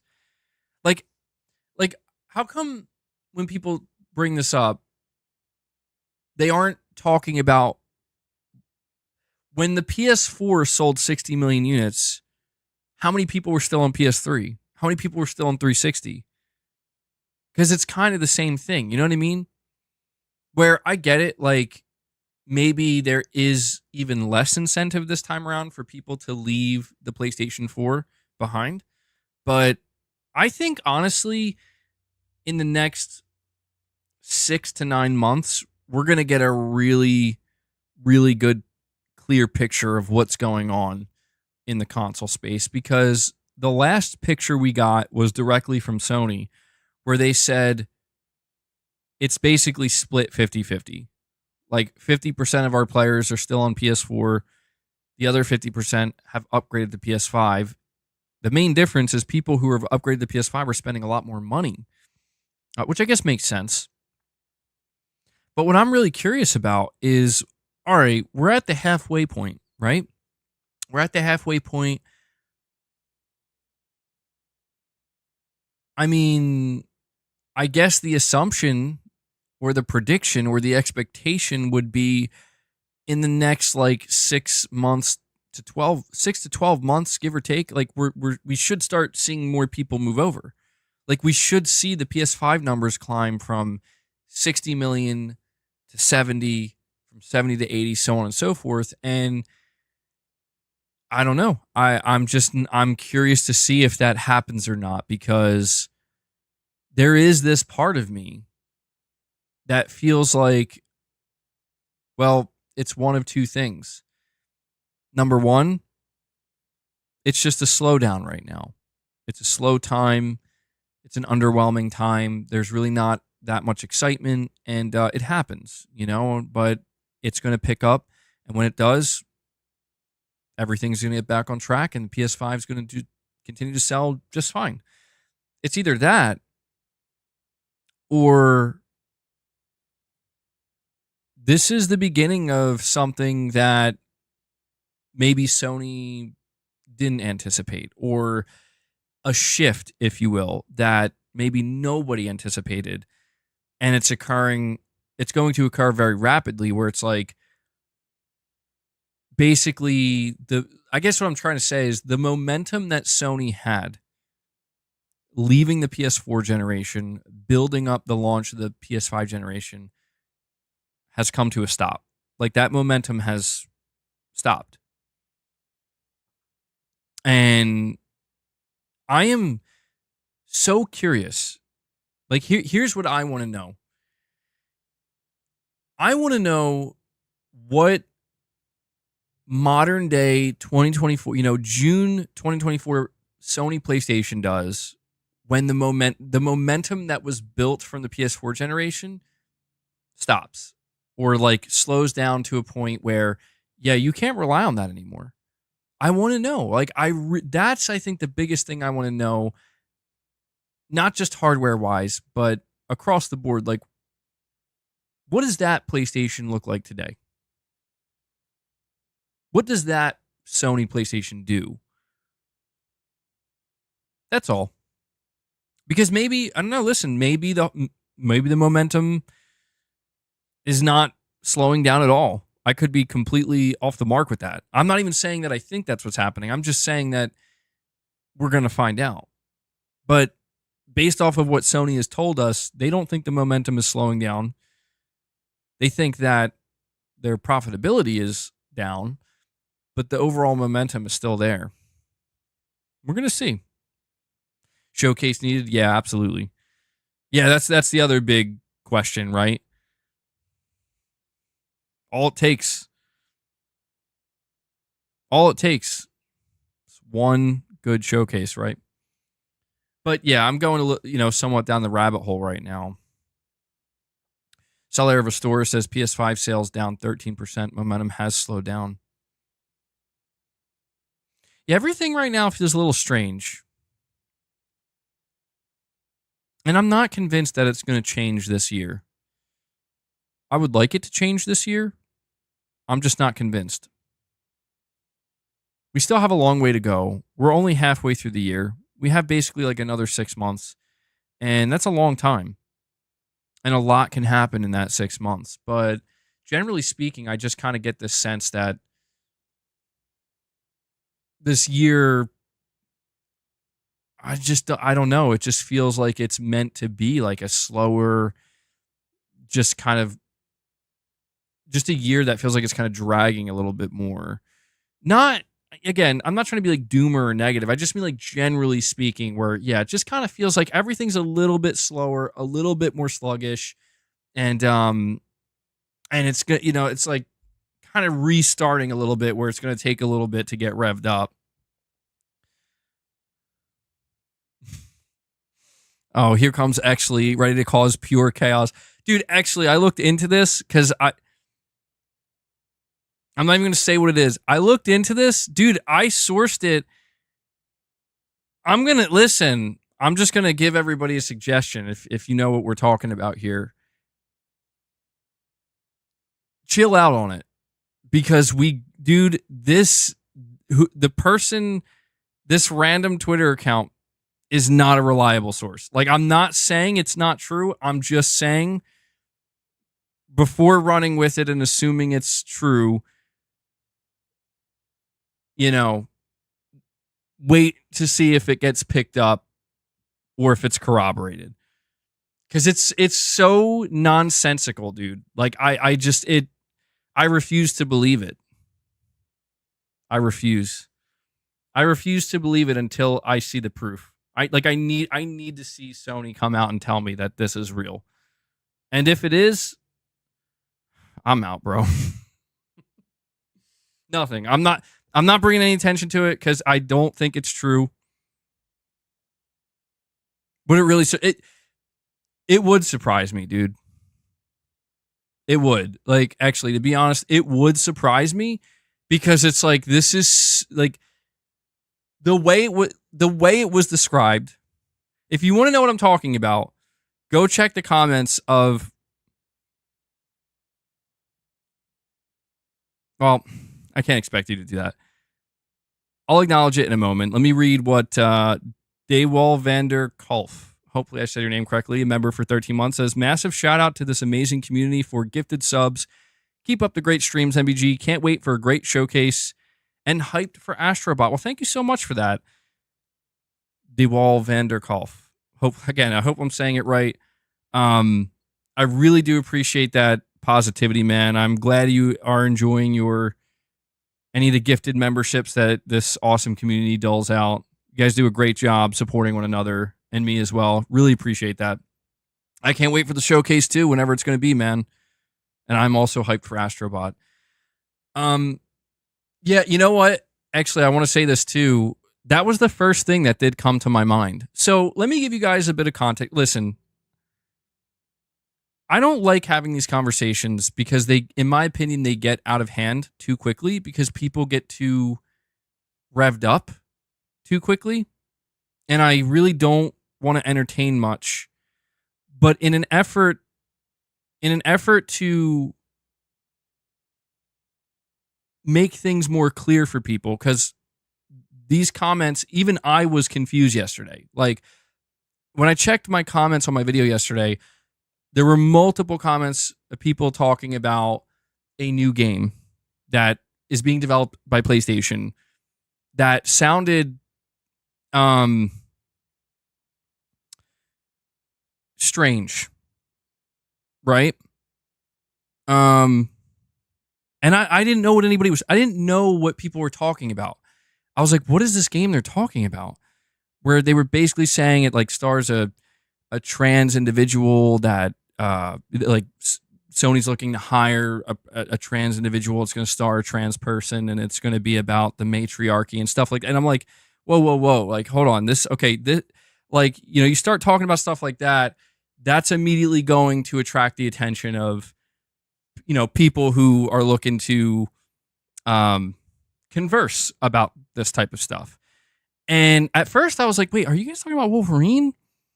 But after looking into it, because again, I think a lot of people were reading that and they're just like, oh, yeah, that's a game that exists. Well, I looked into it and I could only find a single individual where it was sourced. It was a random Twitter account They do have like 32,000 followers, but they're not like an insider or anything. And this is the first time I ever heard of this Twitter account. And they claimed that this listing was for a casting call and that you could only access the description of this listing by signing up for, I guess, the casting call. And the description was essentially like, we're looking for a transgender individual that is good with a knife, like has, I guess, expert knife skills or something. And there were like, then there was like descriptions of, and this is where things got a little bit weird to me, is they started to kind of describe what the game would be. And I'm like, I don't think that's how that works. Like, you don't get descriptions of the premise and of the game and what it's going to be usually with stuff like this.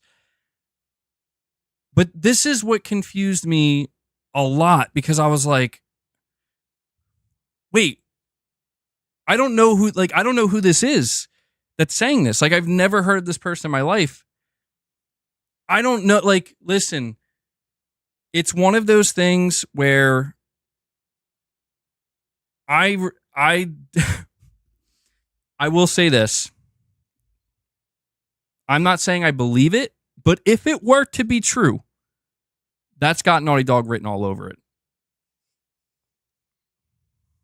I mean, that's like, I guess I'm just saying, like, if I found out that, that's actually Naughty Dog's next project. Yeah, I'd be, okay, yep, there it is. That's Naughty Dog. Yeah, that's modern day Naughty Dog. Absolutely. And I would pass on it. I'd be like, yeah, no thanks. I'm good. But it sounds so insane. Like, that description sounded so insane. I'm like, that, and not the transgender part, mind you. That doesn't sound insane. Because I think Lev was transgender in The Last of Us Part 2. It was like, basically, the description of what the game was sounded like, it sounded like a fucking nightmare, dude. Like, it was like, please God, don't let this be true. Like, if this is if this is a real product that's being developed at Sony, PlayStation, may God have mercy on this brand's soul, because it's going to be over, dude. Like, I never use this term. I never use this term. I feel like it's overused, but there is a certain level where it's like, it does become true at some point, where it's like, go woke, go broke. And it's like, if that's a real casting call for a real video game that Sony's making, it's over. Like, good luck. Because that will be the straw that breaks the camel's back, dude. It sounded insane. It sounded so ridiculous. Like, that's the thing to me about it, is it sounded nonsensical. I'm like, this is insanity. Like, this sounds not real. So until we get further clarification that there's some kind of game being developed that stars a transgender individual that wields a knife that goes around, like, killing, and this is where it got weird, because I'm like, normally you don't get game descriptions like this. Like, the idea is like, you're going to play as this character that goes around, like, fighting this group of people that are not accepting it. I mean, come on.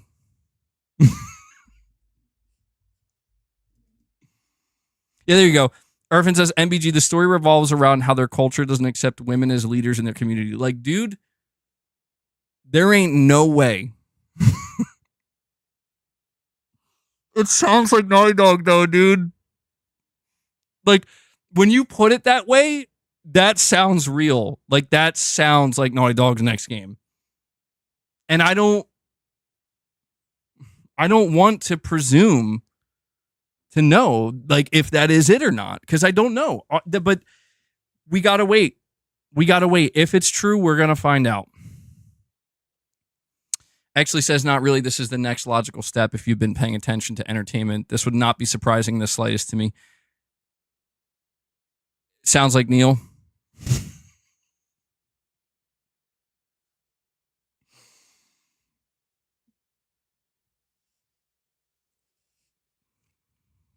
It does.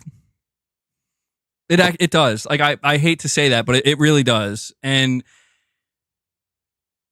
that like, that premise is in and of itself not necessarily problematic. But knowing everything that will surround it, knowing the way in which it may be handled, sounds very problematic. I'm just seeing, like, I just see Neil Druckmann with troll face right now, bro. Like that, I just see that in my mind.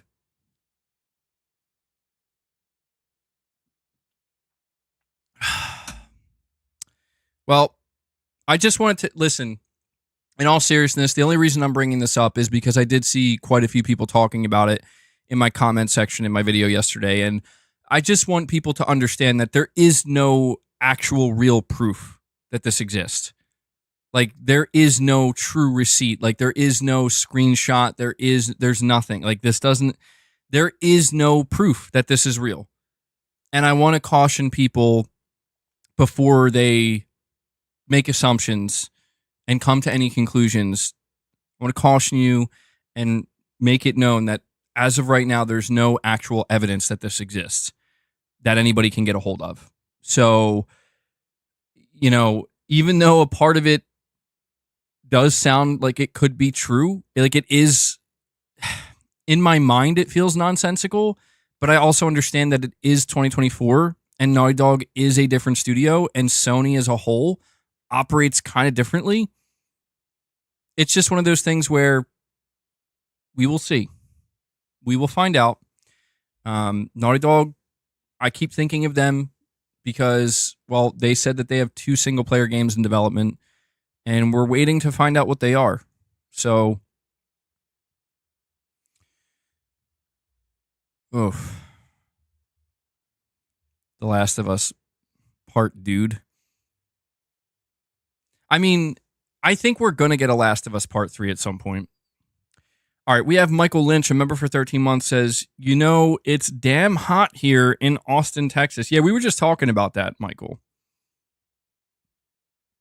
We were talking about the heat wave going around. Try to stay cool, man. And we have OK here with a super chat saying, prediction, new woke game is Naughty Dog's new IP.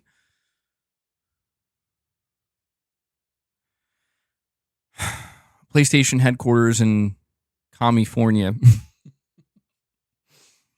has been the worst decision Sony has made.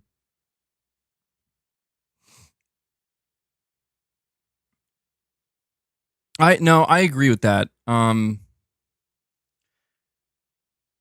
Yeah, I'm not a fan of a lot of the stuff that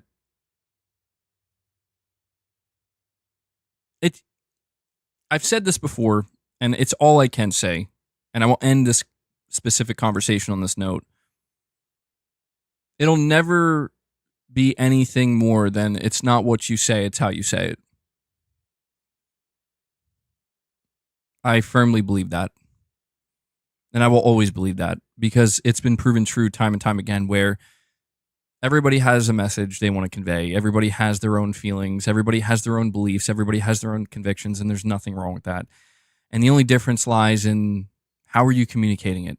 And I think that one of the biggest problems that plagues, like, dude, I keep seeing Star Wars all the time. Like, I literally don't follow Star Wars, and I just can't stop seeing stuff about this show, The Acolyte. And I still don't know anything about it. I just see people losing their minds. And it's like, I don't need to know, like, I don't need to actually know to know what's going on. And seeing it from a zoomed out perspective like that, like, here's what I'm going to do. Here's what I'm going to try to do. I want to make this clear. Here's what I'm going to try to do going forward. If there are things that I am not a fan of for whatever reason, like, oh, this game is doing this and this game is doing that and this game hired X company or whatever, or blah, blah, blah, like whatever it might be, I just can't do it, man. I can't bring myself to be like many of these other channels or these other outlets where it's like the focus becomes we need to just we need to still give it attention by hating it. I could be wrong, and I understand that it's like, well, you got to fight for the things you want, and it's like, yeah, that's true, but I am convinced the reason why I can't do this is because I am sincerely convinced. I am sincerely convinced that this is about attention more than anything, whether it be positive or negative. I firmly believe that. Where it's like, if there is some kind of agenda behind something, I believe that agenda is we just need people to pay attention. They can hate, they can be upset, they can freak out, they can cry, or they can just be straight about it and just tell us what they think is wrong. But as long as you're paying attention, that's all that matters.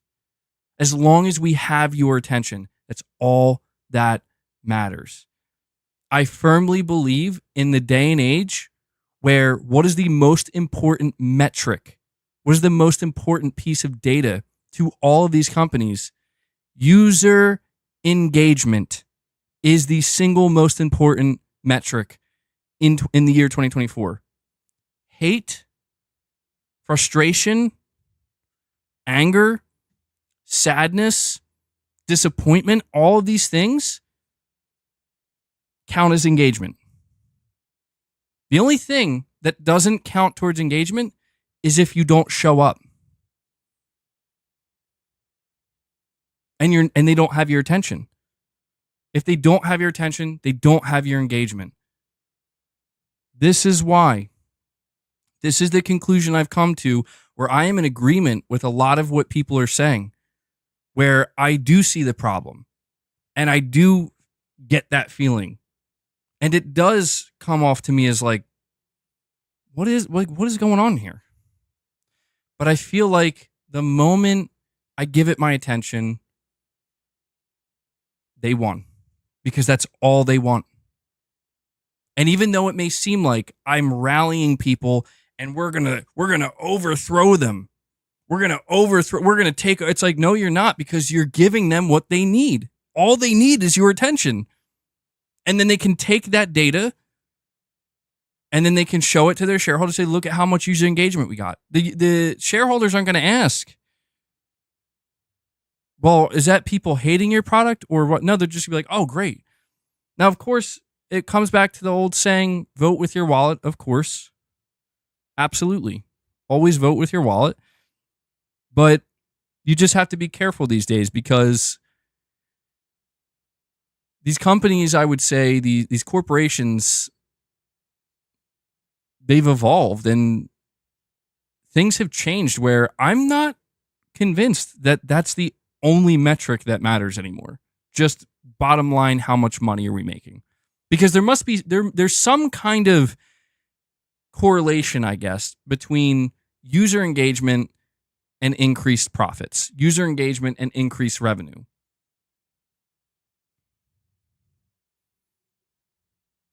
I don't know. Maybe it's all just rage bait at the end of the day. Anyway, we'll see if this turns out to be real or not. If it is, I will definitely let you know when we find out. And if it is, I can't say it's going to get much of my attention.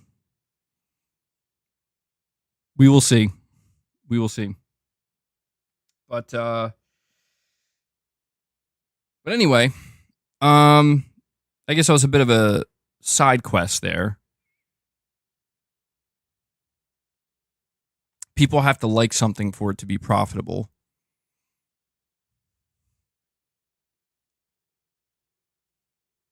Yeah, I agree with that. Like, inherently, it has to start with you have to like it first. And that's what I think is weird. I just want to say, I think that that's what's weird, and what we're seeing is we're seeing a lot of things transform. You know, where it's like, Star Wars is a good example, where Star Wars, basically what I see happening from a distance is there are so many Star Wars fans, and maybe this could happen to PlayStation. Maybe it is happening to a smaller degree with PlayStation, and maybe it'll increase. But I'm seeing Star Wars fans where it's like they really do like Star Wars. Like, Star Wars means something to them, and it's like something that they grew up with, or, you know, it just played a vital role in their life, and they're seeing that it's being transformed, like completely. It's changing. It's transforming. It's being twisted into something that doesn't feel like that's what they actually ever really like. That's not what I liked. Like whatever this is that you're making, like this isn't what made me like Star Wars. And this is making me not like it. But the thought of not liking Star Wars and actually walking away from Star Wars feels almost like defeat in a way where it's like, it just feels wrong where it's like, I don't get it. Like I'm the fan. Shouldn't they be doing stuff that the fans like, not dislike?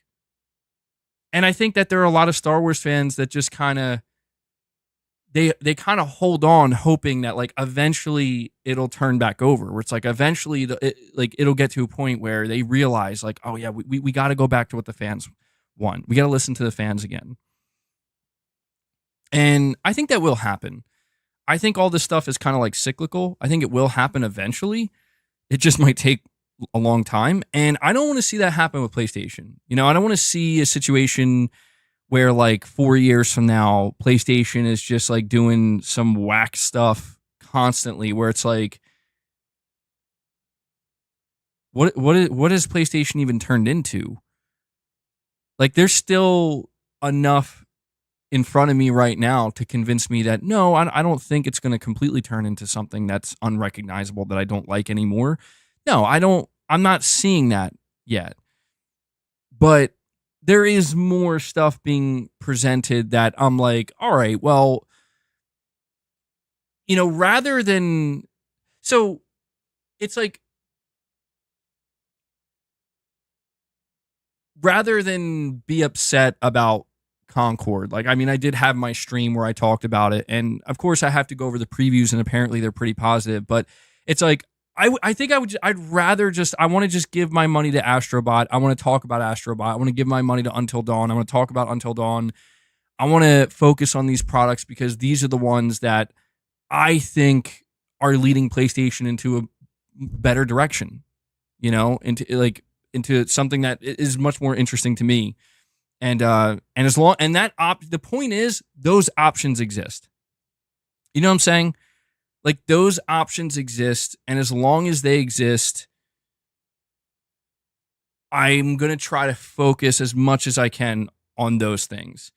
But if we get to a point where those options no longer exist and it's only the things you don't like, well, that's going to, you know, that's obviously going to be problematic for me, and I think for many others. And that's the key here is, I think is, you know, it might just turn into a thing where as a PlayStation fan, I went from liking almost everything that PlayStation puts out to where maybe I'm not going to like everything that PlayStation puts out anymore. Maybe it's going to be a little bit more, I'm going to have to pick and choose. Hopefully not, but sometimes that's just the way it goes.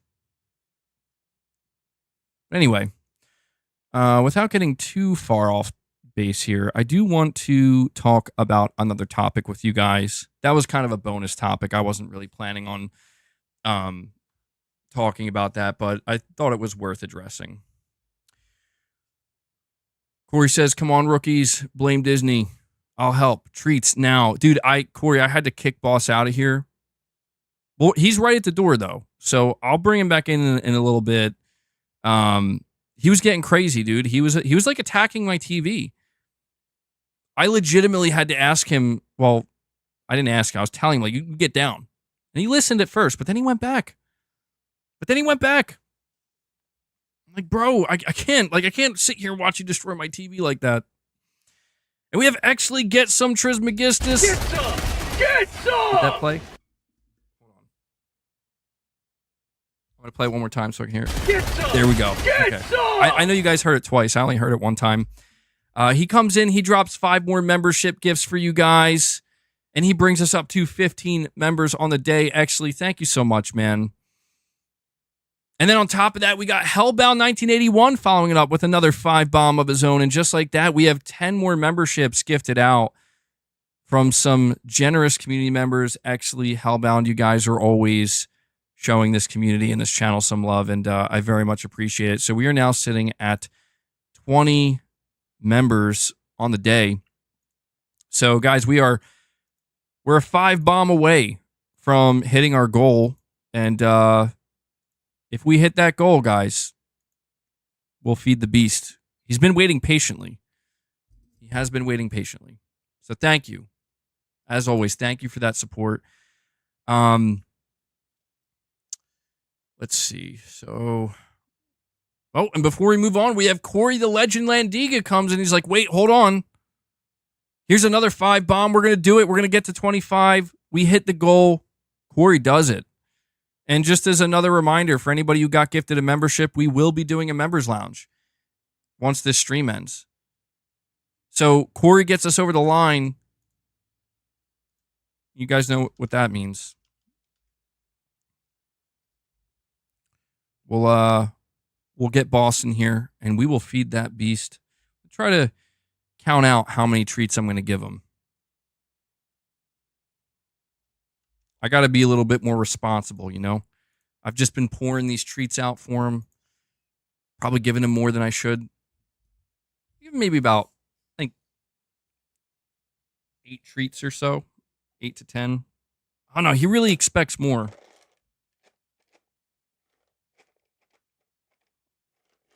Let me go get him. Boasty, read me. It's time to feed the beast.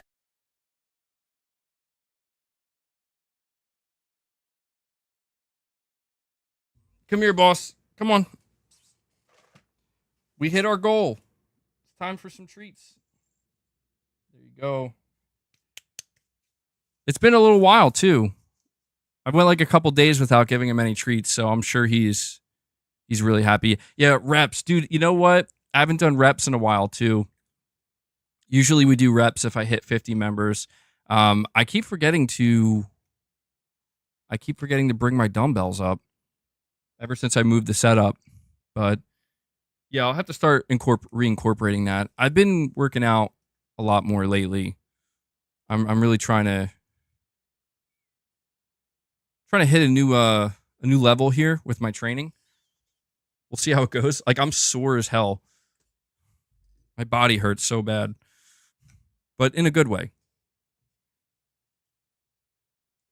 There's no way you finished that already, dude.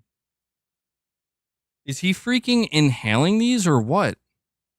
I just gave you like 10 treats, man.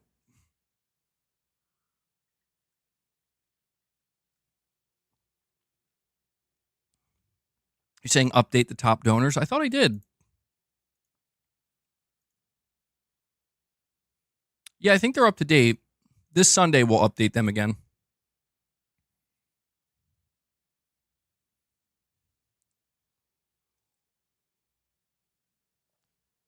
All right. Well, thank you guys once again. As always, we have an amazing community here. He's a growing bro.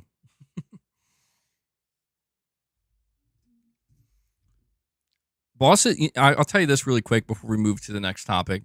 One of the funniest things that Boss does, and I've been noticing he does this consistently at nighttime. When I'm in the living room on the sofa chilling at night, just like watching something on TV, he always, it's like a chase, right? So he will lay at the end of that chase and he just does his thing. And I guess I know it's like a common thing that some cats do where when he gets ultra comfortable, he just lays on his back like this. But the amount of times this cat has just rolled off of the sofa, like not intentionally either, like just flat out, he gets so comfortable, he's chilling his back, and he just completely loses, I guess, all awareness of where he is and the fact that, dude, you are on the edge of the sofa, and he just rolls off and could just completely lands on like his back or his side. He's like, I'm like, dude, but he does it consistently. That's the thing that gets me is like the first few times I saw it, I'm like, okay, he'll figure out that he needs to stop doing that. He's going to just keep rolling off the sofa, but he seemingly hasn't figured it out. Like he just keeps, I almost think he does it for fun at this point. But yeah, Boss he's an interesting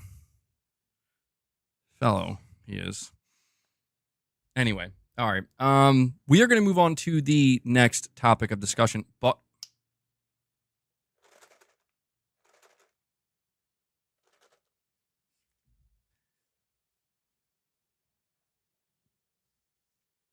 The next topic.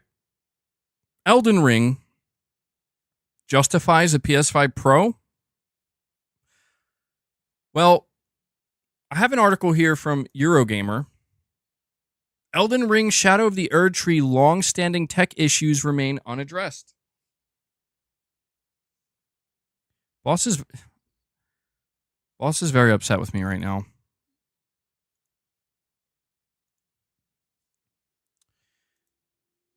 Says here, returning to Elden Ring 2 years on, the Shadow of the Erd Tree expansion gives us a fresh chance to reassess developer From Software's work and see how the game now runs on PS5, Xbox Series X and S, and PC across the Shadow Realm map.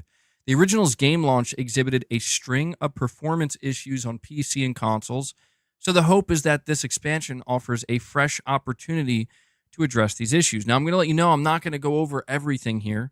I just want to cover the part with the console performance, okay? And I want to do this because I do think that what we're seeing here with a game like Elden Ring, specifically with the Shadow of the Erd Tree DLC, and also the base game, I think this does pretty much justify a PS5 Pro. Like, I think we are seeing another example of a game that it's not that it's not playable on PS5. It's not that it doesn't run well enough on the PS5. It absolutely does. But it's that it could be much better. It's that people are expecting it to be better, and it's not quite there. We're talking about 2 years after the initial launch of Elden Ring. It's still not there. And so at some point, we do have to ask the question, is this due to a lack of optimization, or is it just due to the limitation of the base PS5? And what could something like a Pro actually do for Elden Ring Shadow of the Erd Tree? It says the big question then is, in the intervening years, has From Software improved the game's performance on console? Do any of these game modes, like the frame rate, quality, and ray tracing modes on PS5 and Series X, deliver anything close to a locked 60 FPS yet? And as for PC, what's the current state of Elden Ring's optimization, and has its long-standing stutter issues been solved? So again, I'm not going to cover the PC side of things. Just really quick, the gist of it for the PC side, it seems like it's pretty much the same. Any of the issues that were there for PC, I think, are still there, but the same can basically be said for the consoles as well. So it says here, there's no doubt that Shadow of the Erd Tree is a beautifully crafted extra slice of Elden Ring, adding around another 50% to the length of the main adventure via an 18 gigabyte download. The expansion's world design and combat are standout, but in terms of improving the game's technical polish and optimizing the experience on console and PC, it's fair to say that From Software is far from addressing all of the game's technical failings.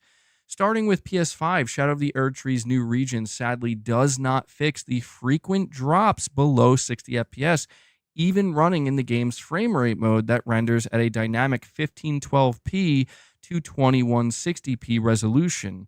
Around the gravesite plain opening area, we've often been running in the 50s, with the silver lining being that these drops are disguised well enough on displays with variable refresh rate, or VRR, support. The issue is that other areas have greater potential for frame rate drops below the 48 FPS lower limit that PS5's VRR can handle, such as the drop to 40 FPS when spawning at the gates of Castle Ensis or battling roaming golems. At these moments, PS5 falls outside of the VRR window and you'll notice judder. Meanwhile, those without a VRR-capable display will see constant judder as the frame rate wavers up and down on the graph. Beyond the frame rate mode, there are quality and ray tracing modes. Using the new Shadow Realm region as a kind of benchmark, the quality mode renders at a native 4K, while the ray tracing mode continues to run at 1620p with ray traced shadows and ambient occlusion added. Sadly, optimization of these modes has not changed since we last looked at them. On a matched path in the gravesite plane, the quality and ray tracing modes often run at a similar 30 to 40 frames per second range. VRR isn't viable here either. Each falls far below the frame rate mode's reading and might as well be running with a 30 FPS cap, if only it were frame paced evenly. So essentially what we're reading here is that the performance of Elden Ring Shadow of the Erd Tree on console is basically all over the place. They're even going as far to say here that it would actually probably run smoother in some cases if there was just a frame rate cap of 30 FPS with like more even frame pacing. Continues on here by saying, once we approach more complex structures like castles, dungeon interiors, the quality and ray tracing modes splinter apart. The design of Castle Ensis in particular demands a heavier use of ray traced ambient occlusion, and as a result, the ray tracing mode falls lower, locking at near the 30 FPS line. Just like in the base game, while the visuals unlocked by the ray trace mode do look good, we still pay an incredible price for its performance. More glaringly, this is the only mode where we easily encounter drops under 30 FPS, which truly gets in the way of Erdtree's playability. It's hard to recommend, and likewise, the quality mode rendering at 4K is a hard sell, given it so often runs at 35 to 45 frames per second. So, again, there are moments in the Shadow of the Erdtree DLC where if you're playing in the resolution mode, it is native 4K, but there are a few moments where it actually drops below 30 frames per second, which is unfortunate. It continues on here saying, in short, seemingly no good progress has been made on PS5 after 2 years. Bearing in mind that developer From Software has since produced Armored Core 6 with similar frame rate issues on console, it's surprising to see that lessons are simply not being learned. So what's the solution? Well, allowing the game to drop to a lower internal resolution might help, as the PS5 is often right at the bottom of its 1512p to 4K range in the frame rate mode. Something is amiss here in the DRS setup. In theory, if it was changed to 1260p or 1080p, GPU load might be lessened, and a tighter lock at 60 FPS would be achieved. There's a way to prove the viability of this method too. Just as with the launch of Elden Ring and Armored Core 6, you can run the PS4 app version of the game on PS5 hardware to get lower settings across the board, including resolution. This forces Elden Ring to render at a checkerboard 1800p, or 1600 by 1800 essentially, with an obvious impact to quality alongside grass density and shadow quality cutbacks. However, the result is a much smoother 60 FPS. Unfortunately, this method is not practical. For the most Shadow of the Erdtree players. Hold on. This method is not a practical one for most Shadow of the Erdtree players, as there's no way to access your PS5 save data in the PS4 version of the game. So basically what we have here is Digital Foundry pointing out that if you were to play the PS4 version of Shadow of the Erdtree on your PS5 in frame rate mode, because they lower the resolution, or the textures and the overall quality is just lower, you will get a more consistent and stable frame rate. Now, it says here, jumping across to the Xbox Series X, we see a similar situation. Shadow of the Erdtree's early areas still run between 45 and 60 FPS, even using the best case frame rate mode. Interestingly, the Series X often runs at a lower frame rate when compared directly to PS5, with a 5 to 8 frame rate per second delta being typical in PS5's favor. Again, then, it's apparent that performance optimization was not a huge priority in the design of this expansion. Where the Series X does have an advantage, as before, is in its more flexible handling of VRR. The range here is wider. But basically what it goes on to explain here is that there is a bit of a delta between the PS5 version and the Xbox Series X version of Shadow of the Erdtree, where the PS5 version does offer a better frame rate more consistently.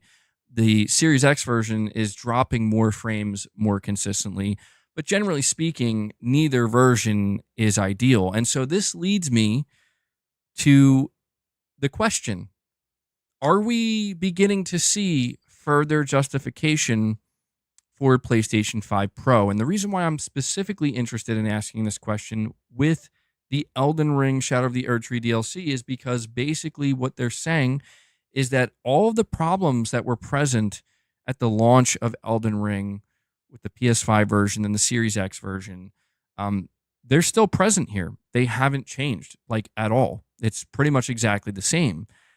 This tells me that it has to be just the consoles at this point, because I can't imagine that FromSoft just decided we're not going to optimize this, right? Like, obviously, much of the development time for the Shadow of the Erdtree DLC went into the creation of it, the new areas, the new enemies, everything. But, by this point in time, they've basically been working with the PS5 for like 4 years now. Plus, there was also Armored Core. So, even if it is an optimization thing, though, even if it was, we didn't have the time, right? Like, I mean, it feels like a pretty poor excuse, but let's just look at the other side of the coin. Let's just say we didn't have enough time to properly optimize it to get it really as locked in as we absolutely could. Would a PS5 Pro still help this scenario? And the answer is yes. The answer is yes. Even if this game wasn't patched, the PS5 Pro would boost Elden Ring, and I promise you, and it'll be interesting to see this, I promise you, there's a very good chance that if you were to play Elden Ring Shadow of the Erdtree on on a PS5 Pro right now, it would run at a much more stable 60 FPS in the frame rate mode, no doubt. And I bet you if you were playing it in the fidelity mode where it's running mostly at 4K, if you watch this video, there are many moments where if you're playing Elden Ring Shadow of the Erdtree on the PS5 in quality mode, you are running above 30 frames per second. Sometimes you're even running close to 40 frames per second. I bet you the PS5 Pro would just basically manhandle that and bump it up much closer to 60 FPS in many of those instances without having to compromise. And that is, again, without a patch. There's also a ray tracing mode, and this ray tracing mode seems to suffer the most where it seems to be the most inconsistent. This is another area where the Pro could come in, where it's like, hey, you guys went out of your way to add ray tracing. Well, we have this Pro console now, and literally one of the main features is you can do much more with ray tracing while maintaining a more stable frame rate. It just seems to me that like a game like Elden Ring, considering how big it is, how many units it's sold on PS5, and even with the DLC, it seems like this is like a prime example of a game that would greatly benefit from PS5 Pro hardware. And it's not to say that it's not to say that the base game runs like complete trash. It's absolutely playable. Like, it's not that serious. It's just, if you are looking for overall better performance, or let me put it to you this way, if you are expecting better performance than what you're seeing now, but you're also somebody who doesn't necessarily want to go game on PC, well, I don't know. Apparently, PC has its own issues as well. You think I'm wrong on this? Hold on, I'll read that in 1 second. Well, really quick, I just want to say, I'm not saying Elden Ring alone, that's why you should want to get a PS5 Pro when it comes out. I'm not trying to like come off as like a salesman that way. No, I mean, it's not my job to sell the PS5 Pro. That's Sony's job. I guess I'm just saying that, we see a level of consistency seemingly across the board with games where it's like, or a level of inconsistency, I should say, with the frame rates, with the performance, where it's like, okay, if they were to ultra optimize and extract everything out of the PS5 they possibly could they overcome some of these hurdles? Yeah. Development timeline wise, is that realistic considering it's a multi-platform title? No, probably not. This is where I feel like, that's where I think the Pro might end up helping, You think they need to update their tool set? Interesting. Sean Mitchell, member for 14 months. Thank you for that, buddy. Saying, what's up, MBG? Having a hectic time on the Elden Ring DLC. Was struggling as early as Rolana. Think I found her similar but more annoying than Melania. Interesting. Yeah, I recently just took on Melania in a gameplay stream that we did, a member gameplay stream. I don't know when I'm going to get to the Elden Ring DLC because I went on a completely different path here. I went from platinuming Elden Ring to going and playing Demon's Souls now. And I don't know, man. It's been really interesting to just kind of watch the conversation unfold about how difficult this Elden Ring DLC is, where it does sound intimidating. And one day I hope to get to it. And if I do, I'm going to be interested to see, like, if it's as bad as a lot of people are making it sound. When I say bad, I mean it's difficult. But yeah, I'm like kind of getting addicted to Demon Souls right now, which is weird. I didn't expect that.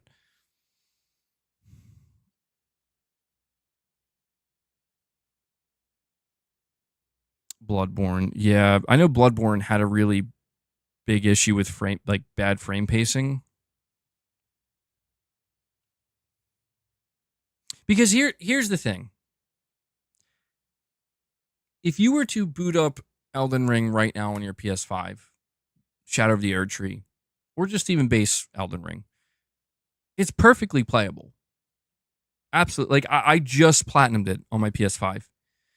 But as I'm playing it, like, there are moments where I can tell, like, when I was playing in the frame rate mode, I could tell, like, that frame rate is dropping in certain instances, like, very noticeably. And I normally don't notice stuff like that, but no, it does remind me of, like, Final Fantasy 16 in that way, where, like, Final Fantasy 16 in some areas, like, it's just like, oh, yeah, no. Like, this may as well be a locked 30 FPS game. And it just seems to me that, especially even when you look at a game like Final Fantasy 16, where, like, that was made exclusively for the PS5, and that game was optimized more thoroughly than most other games would be since it was exclusive. It just tells me that there is a limit clearly to the PS5 of what it can do, which I mean, I think is obvious. But I think we're really starting to maybe see some of that limitation on display here. And just for those of us who do prefer to play on console, the more I see this, and I guess in this case I'm only speaking for me, the more I see this, the more I start to think I'm going to be pretty happy with the PS5 Pro when it launches. Because I'm not saying I expect it to fix all problems and suddenly make every game much more playable, but I just feel like there are many instances that we've seen with games, and this is just kind of the latest, where I would definitely prefer,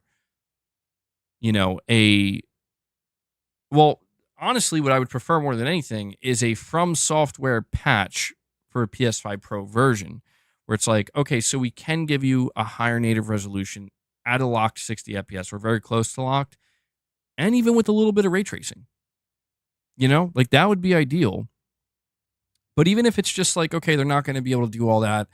If you play Elden Ring on the PS5 Pro, you're going to be locked at 60 FPS. Like, it's not going to go under 60, or if you're playing, even if you want to play in the fidelity mode, like, you're going to be running well above 40. Like, that sounds even better.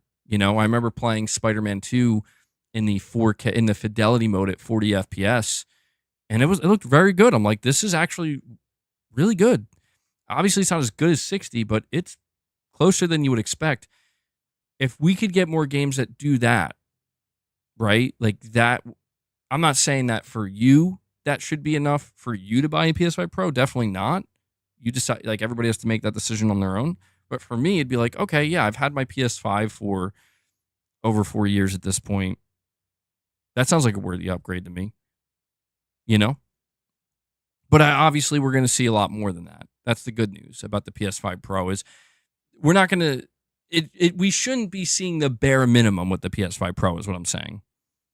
We should be seeing a lot of developers trying to really push out, like, patches, that will try to take advantage of this console as much as it can. For $600 though, yeah, that's the tough part, man. That's the tough part. I mean, yeah, for me, I can say that, yeah, I'm gonna buy a Pro no matter what, But I always try to tell people when we have conversations about the PS5 Pro, because we still haven't seen the official reveal. We don't have the official specifications. Mark Cerny hasn't talked about it yet. We don't know the price point. I always try to tell people, though, that, like, if you're not on board with the PS5 Pro, you're good. Like, you're good. You're gonna be, if you are happy with your PS5 right now, you're gonna stay happy.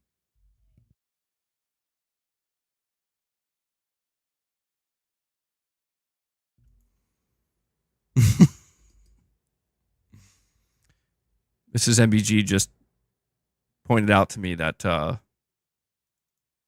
I misspelled member goal once again. Memby Ray. Become a Memby Ray. Sorry about that, guys. It would have just stayed like that, too, the whole time. Did anybody else notice?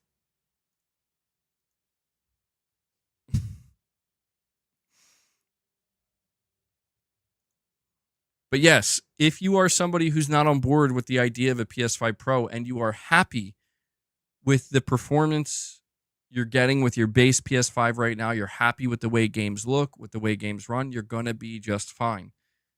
You're going to be you're going to remain happy, is what I'm trying to tell you. But if you're somebody who, when you hear PS5 Pro, if that gets you even a little bit excited about what that could do for games, then I think when we look at stuff like this, we start to get maybe a somewhat better idea of like, oh, okay, I can kind of start to visualize a little bit like what something like a PS5 Pro could actually do for some of these games we're playing right now. Really curious. I will say, kind of weird that earlier in the year, it felt like we couldn't go a single week without something regarding the PS5 Pro leaking out or some kind of new rumor. And then it just stopped. Does anybody else find that kind of weird? Like, we were getting something new on it every week or two, and it feels like for the past like 2 or 3 months, we haven't heard anything. It's been it's quiet, a little too quiet. Calm before the storm, maybe? I don't know.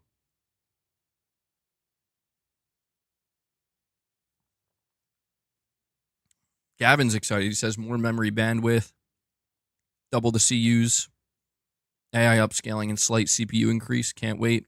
I'm excited too, man.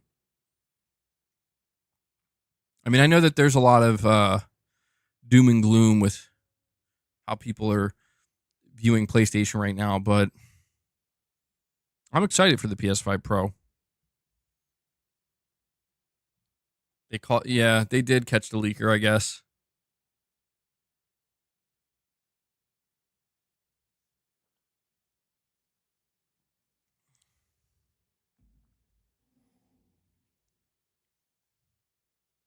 Well, something I'm going to be really interested in finding out when we get there, which I guess if the PS5 Pro is not delayed, because I do want to put this out here for a minute. It's something that I feel like we haven't really talked about very much, but something we should definitely consider is, what if they did decide to delay the PS5 Pro? I feel like it's a bit risky. I feel like Sony can't really delay it, because if they delay it outside of 2024, now you're looking at releasing a Pro console after 4 years. Like, the PS5 has been out for over 4 years at that point. It's worth remembering that the PS4 Pro came out 3 years after the base PS4. The PS5 Pro was about to come out 4 years after the base PS5. So I don't think it would be a good idea to delay it. You wouldn't care even if they canceled it? Well, it's definitely not getting canceled. We know that. The developers have dev kits. So, I mean, I guess they technically could, which would be wild. Like a last-minute cancellation of the Pro. That would be a crazy decision.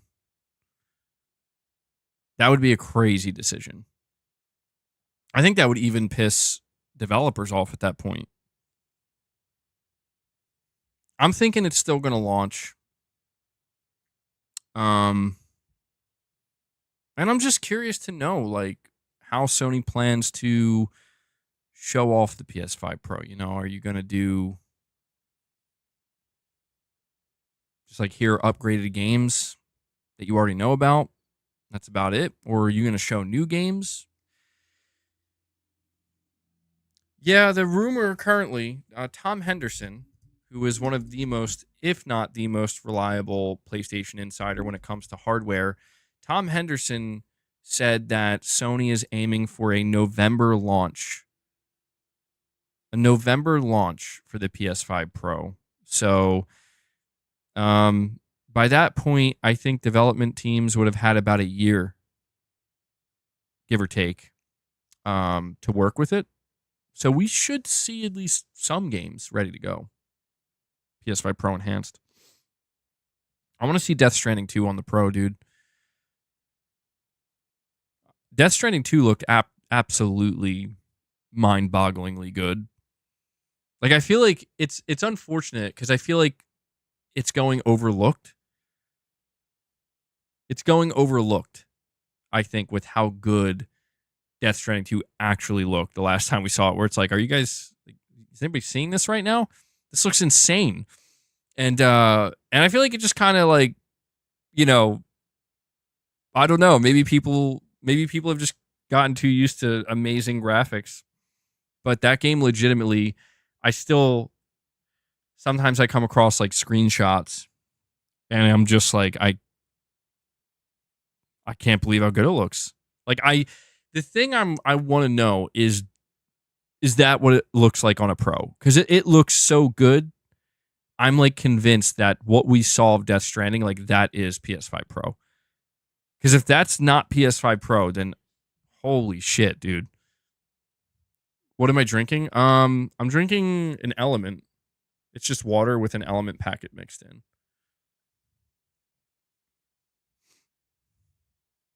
I was drinking coffee. Half a cup. Can we see some screenshots?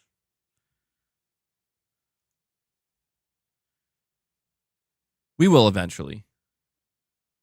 At some point, I'm going to have a dedicated stream. Not an entirely dedicated stream, but at some point, we're going to have a stream that's focused mainly on Death Stranding. Yeah, this is for those who haven't seen this is a custom Metal Gear Solid cup that Mrs. MBG gave to me for Father's Day. And it's the coolest mug ever. It's my favorite mug now. Looks awesome. So shout out to Mrs. MBG for such a cool Father's Day gift. Yeah, it's like one of those mugs where it really does become your favorite, where like every time you drink something, you want to drink it out of that mug.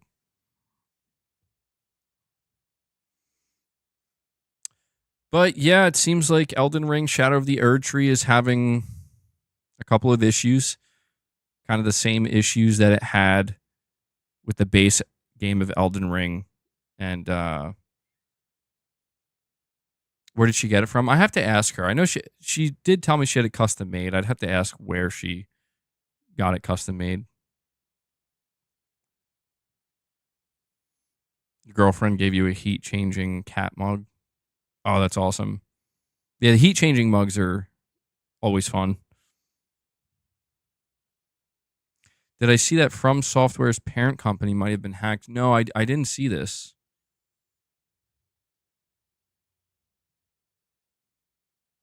Mugs are great. My kiddo got me a Bluey mug that says Big Daddy Man. Oh, that's cute. Big Daddy Man. That's awesome.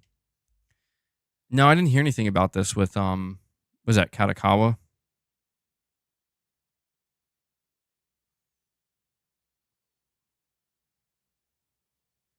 I'm not seeing anything on it.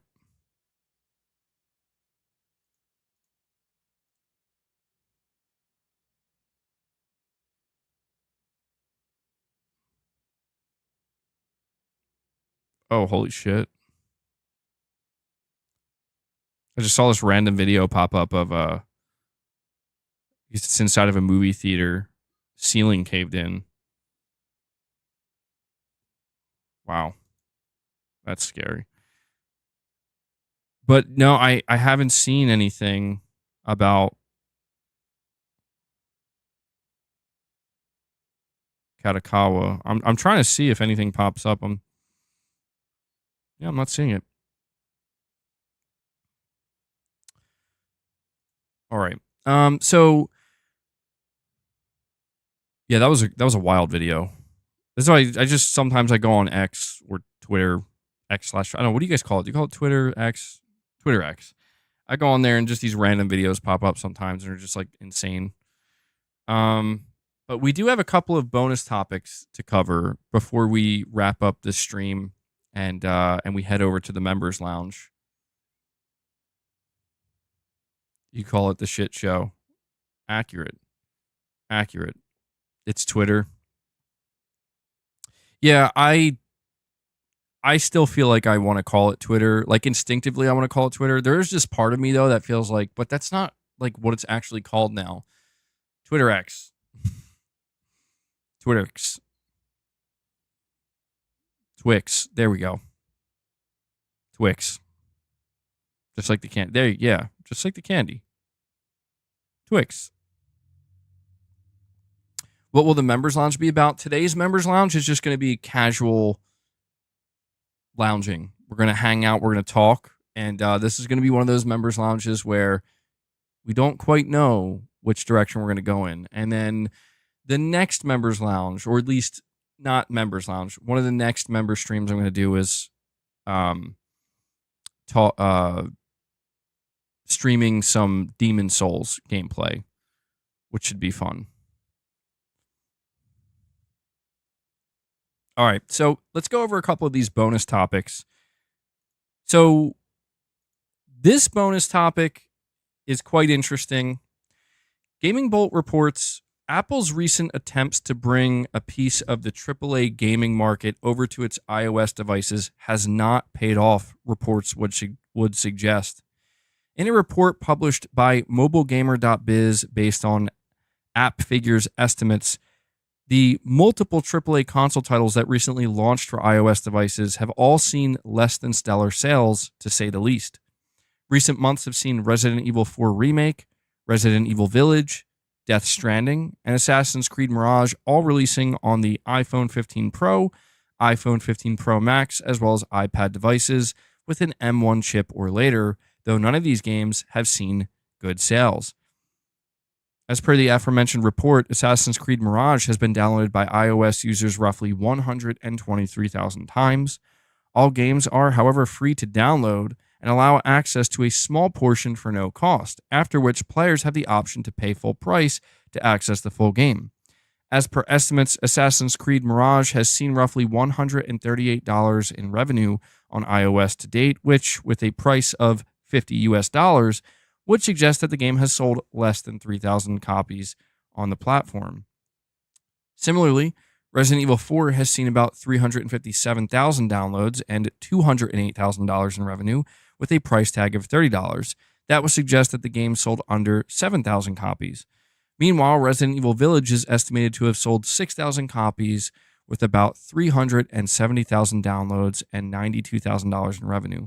Finally, there's Death Stranding, which has seen even more minimal sales, based on an estimated 10,600 downloads and $212,000 in revenue thus far.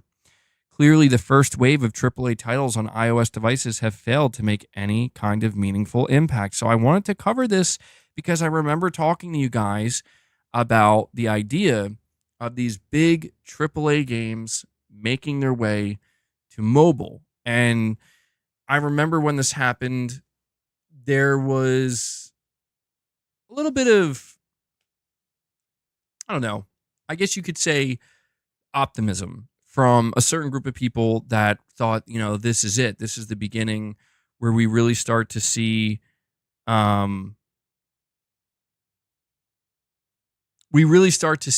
AAA games start to migrate and carve out their own space in the mobile sector. And I remember talking about how I'm not entirely sure that this is where it's going to go, but it's possible. And now that we have some data, it's looking pretty bad. And I'm not that surprised, you know?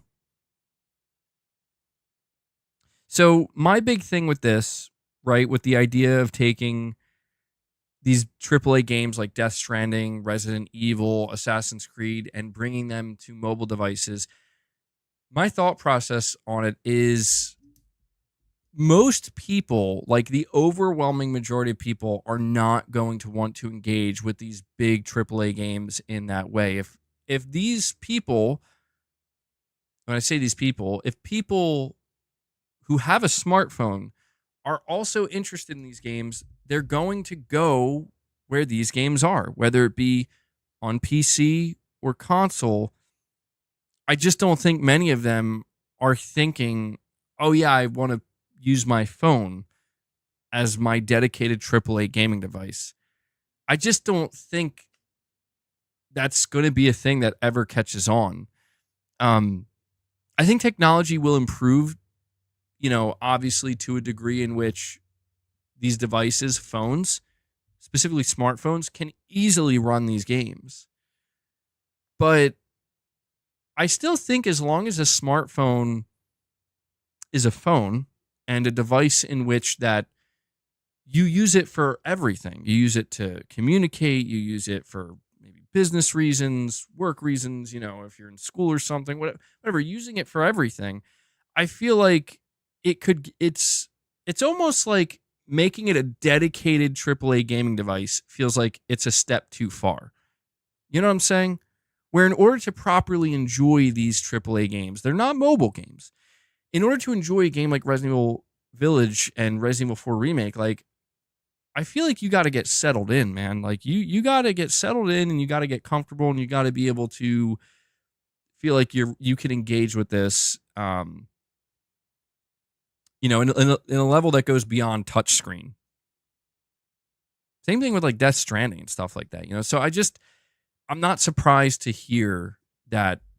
Yeah, exactly. These games are meant for big screens. That's a simplified way of putting it, but absolutely true. I think that these games are meant for big screens, and I don't think it's going to be a viable thing for now, anyway, where you're not going to want to hook up your phone to your screen. Not your because again, your smartphone is used for too many things. I don't think you want to remove it from your person or from being near you. Like, oh, I got to attach wires to it and hook it up to, I don't think you're going to want to do that. Maybe in the future, if you can like beam it to your TV and there's like no latency, you can just connect your controller, maybe stuff like that in the future, but not too shocked to hear this. And I suspect it'll stay this way for a long time.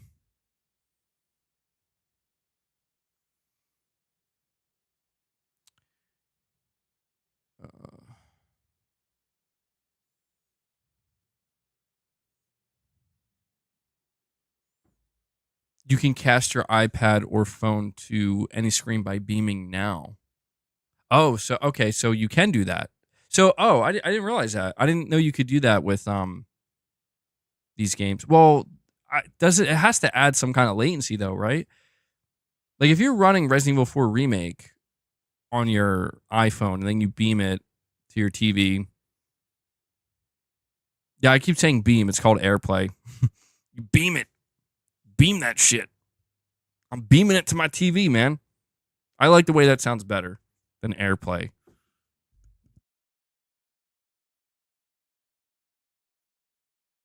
They're letting me know. Mrs. MBG is letting me know how old I sound. Elder BG coming out again. I'm still going to say beam. I'm going to beam it.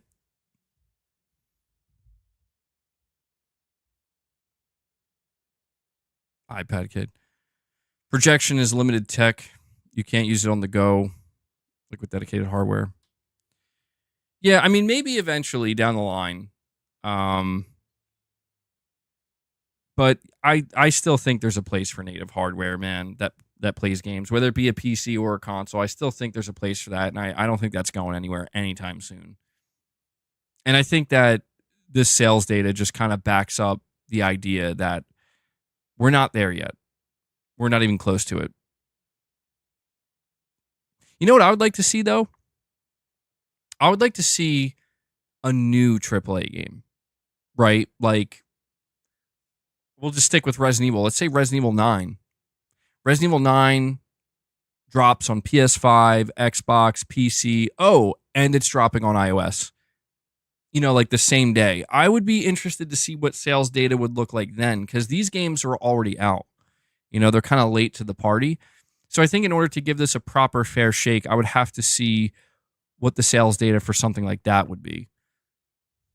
But I don't know if they'll ever do that. All right, we are going to move on to the next bonus topic here. Dead Rising Remaster announced out of literally nowhere. WCCF Tech reports one of the first Dead Rising Remaster comparison videos has been released comparing 2006's Dead Rising to the upcoming Dead Rising Deluxe Remaster. Totally out of the blue, Capcom announced a remaster of 2006's Dead Rising yesterday in the form of Dead Rising Deluxe Remaster. Going by the announcement trailer, however, we're looking at more of a remake of the 2006 game, as the visual upgrades are quite major, and the game's main protagonist has seemingly underwent some kind of makeover. Following the announcement trailer, YouTube channel El Analista de Bits released a comparison video which clearly shows the vastly improved visuals. Looks like there's a typo here. It also shows Frank West has been waiting for the remaster and aged around 20 to 30 years. Going by the comments under the video, fans of the game clearly aren't happy with the new Frank in the remaster. It says Dead Rising Deluxe Remaster is slating a release on the new generation platforms, or PS5 and Series X, later this year. So it says there hasn't necessarily... So it's interesting. They didn't mention a PC release, but presumably it's going to release on PC as well. And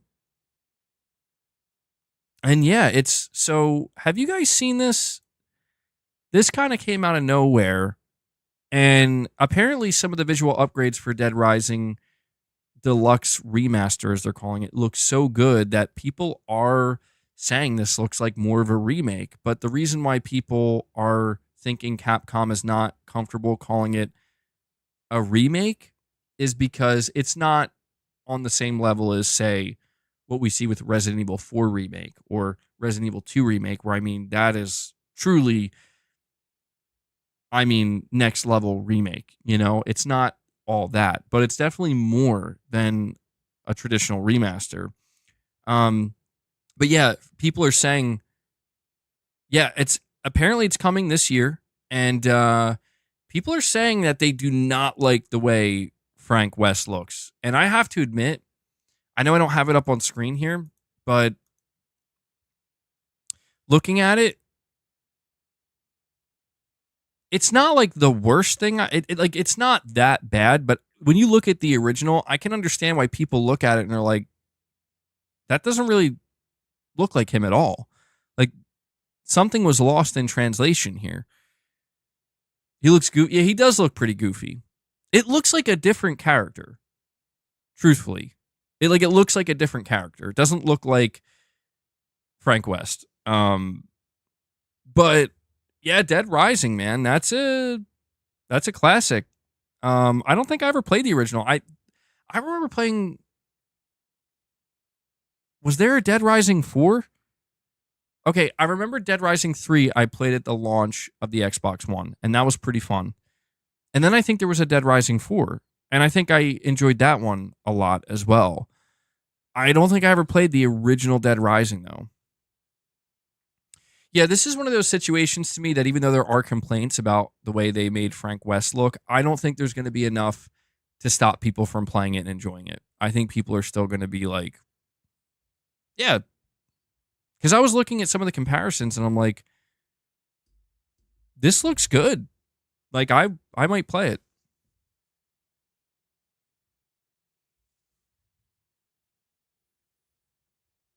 Oh, yeah, that's true. The original Dead Rising was an Xbox 360 exclusive, wasn't it? I forgot about that. Can I play it on stream? If I do end up playing it, I might consider streaming it. You're saying, yes, there was a 4. Please don't mention that one. But was 4 considered bad? I had fun with it. It wasn't like the most memorable game by any means, but I remember just having a good time killing zombies and stuff. I'm always a sucker for zombie games, truthfully. Ye who shall not be named.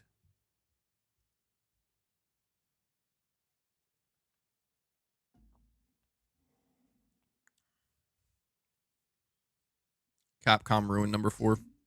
Damn. Well, I just wanted to cover this briefly and let you guys know that,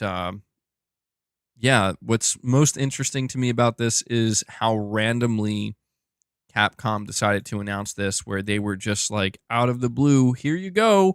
We remastered like maybe you could call it like a light remake. How about that? Remake light.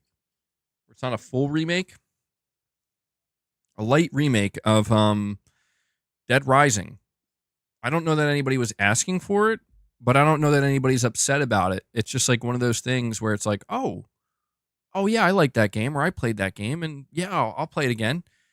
And the fact that it's coming out this year, pretty cool.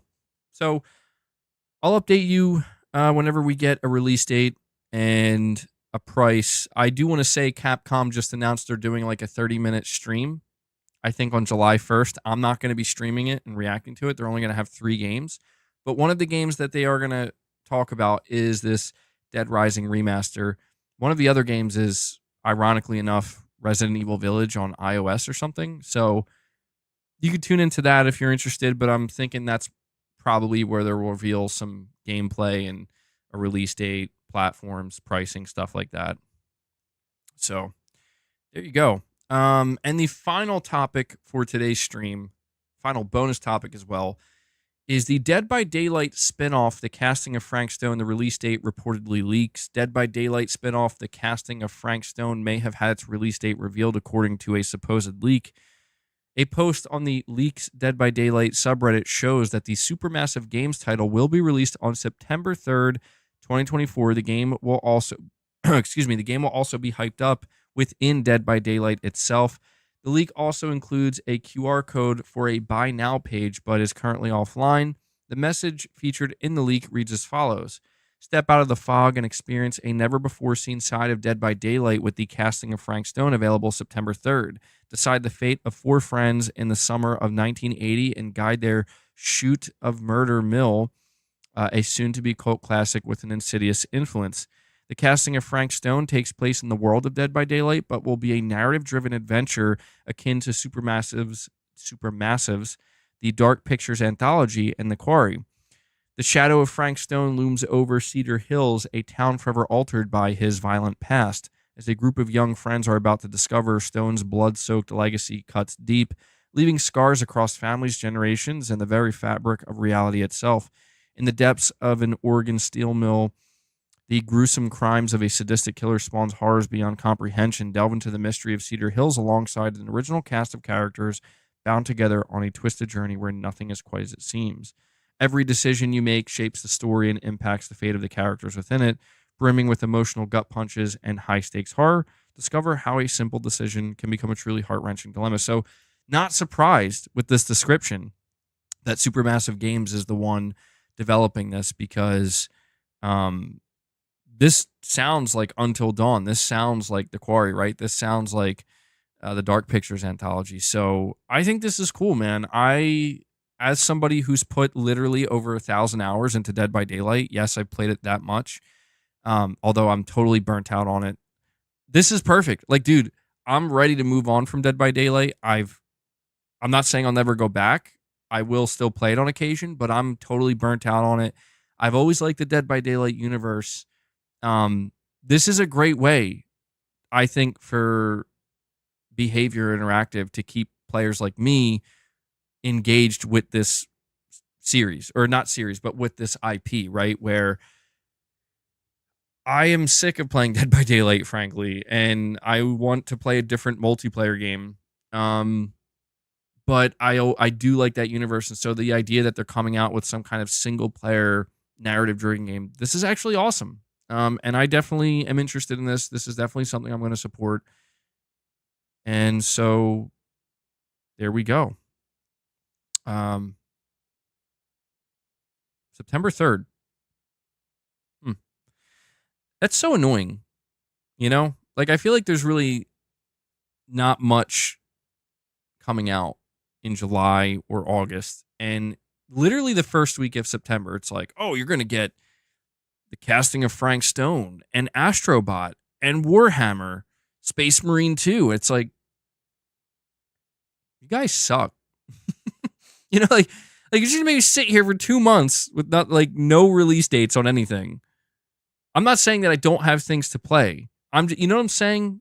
I have things to play. I have a backlog, but it's just like when it comes to these games all releasing at the same time, I'm so tired of it. But that was the final topic for today's stream, and I know a lot of people stopped by the stream today hoping I would talk about Concord. I do just want to say one more time that unfortunately those previews for Concord went out as soon as my stream went live, and I wasn't prepared for it. I wasn't planning on it, and I didn't want to completely change, you know, the topics of discussion that I planned out for today. So what we'll do is we will come back here Sunday, and I think Sunday will be an even better day to talk about Concord because Sunday, I don't know, it just feels right. You know, it just feels like that's a good time to make a main focus on Concord. What are people saying?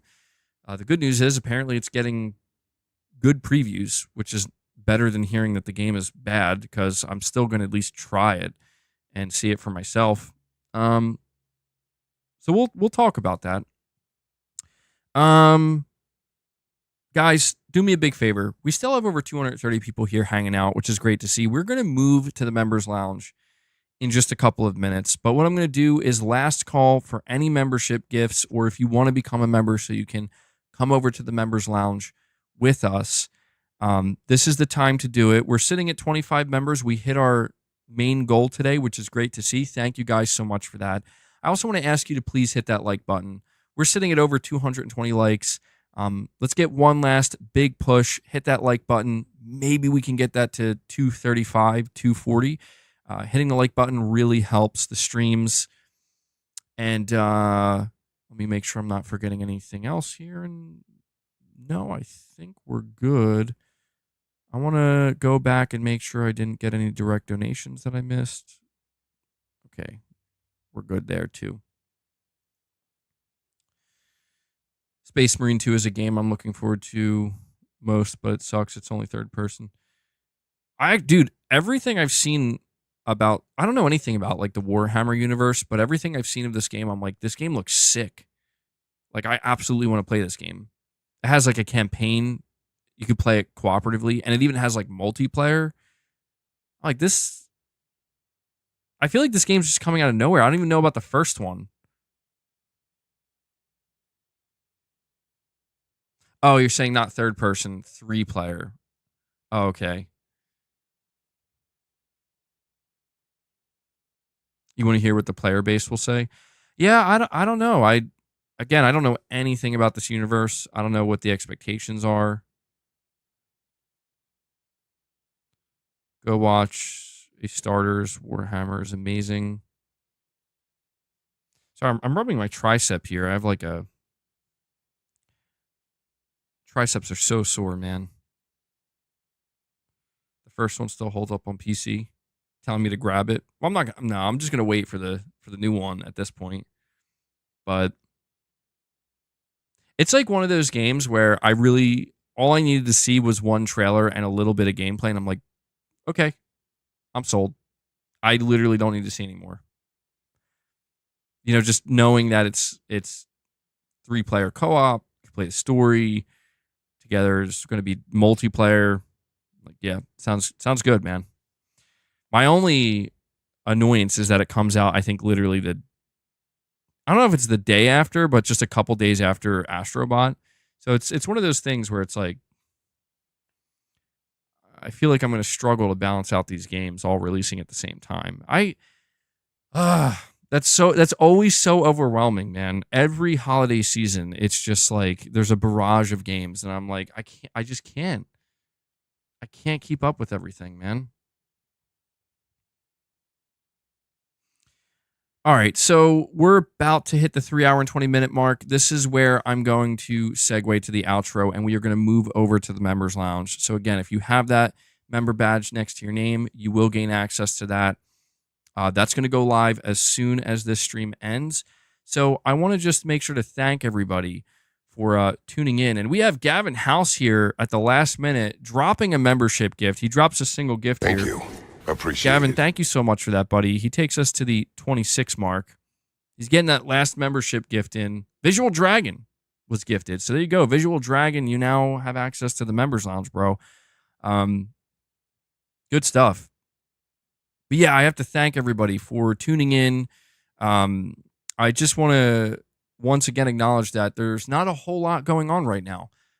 It's a slow time, but you guys still show up and you still show incredible support. We have an amazing community. I'm very thankful for you guys, and I'm very thankful that you allow me to do this. So 26 members, amazing stuff. Also, good super chats today. Really appreciate that. And yeah, I also want to make sure to give a shout out to Devil Shooter. He does the timestamps. So if you see Devil Shooter in the comment section, make sure you give him some love, show him some thanks. I know he really appreciates it. He cares greatly about this community, does great work. So Devil Shooter, shout out to you as always. And yeah, that's going to do it for today's stream, guys.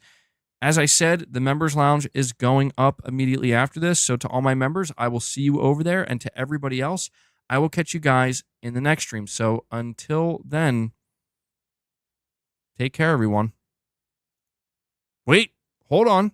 Whoa, that was that has to be the closest one. I was literally about to click end stream. Gavin House comes in and drops another membership gift. Whoa, that was so close, dude. That was so close. So Gavin is trying to get some literally last second membership gifts in here for you guys. He drops a second. I'm going to, you know what? I'm going to give it another 30 seconds, 60 seconds. If anybody wants to follow up, man. Last thing I want to do is end the stream as somebody's dropping any kind of gifts or support or anything like that. It says, just drop 100 more, Gavin. Yeah, just drop another cool 100 membership gifts. You're trying to get Paul one? Oh, Paul doesn't have a membership gift? Damn. Gavin says he'll do one more. He's going for one more, guys. I appreciate it.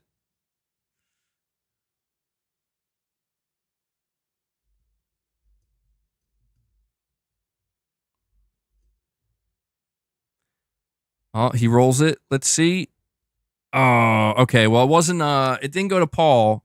It's Cameron. And then Steven Leon. Out of nowhere. Steven Leon's like, wait, hold on. How about we just drop a 10 bomb? Dude, Steven's trying here. Paul's trying. Steven's trying. Let's see. Did Paul get one? Paul, make sure you have it. If you click any of the icons, make sure you're able to receive a membership gift. But damn. Steven Leon comes in out of nowhere, drops a 10 bomb on top of Gavin's 3 memberships. Really appreciate that. See, this is why I got to be careful sometimes when I'm doing these outros. I never know. At the last minute, some of you guys want to drop some more gifts before we head out. And I really do appreciate that. So, Steven, bro. It's dangerous. I got to give you Mark Cerny for that. I'll give you a Mark Cerny and Thank you. You know I appreciate that 10 bomb, dude. And Gavin dropped 3 memberships. So that actually, I'll show you where we're at before we end this, before we head out. That brought us up to 38 members.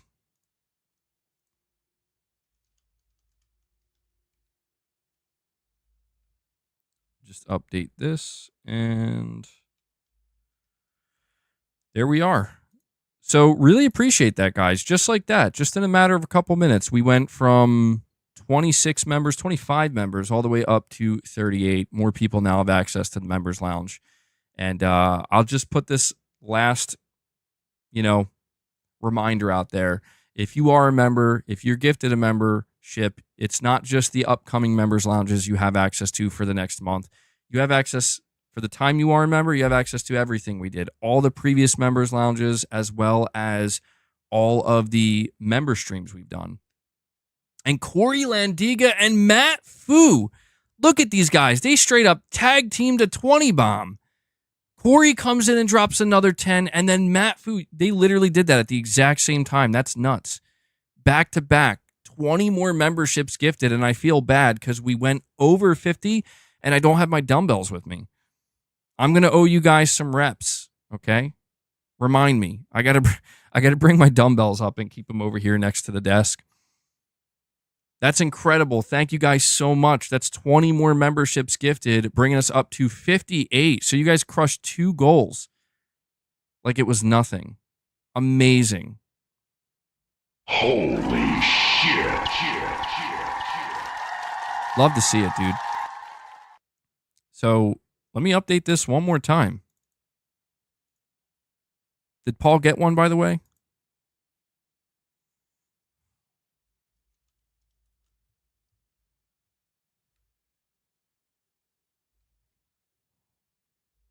So something I'm going to do from now on, I'll test it out because and I guess I'll just tell you guys this. This will be the last thing we discuss before we head over to the members lounge because I've been thinking about it where I like, and I think a lot of you guys who gift memberships, you like the idea of like going from like 25 to 50 to 75 and like keep kind of pushing it to see how far we can go.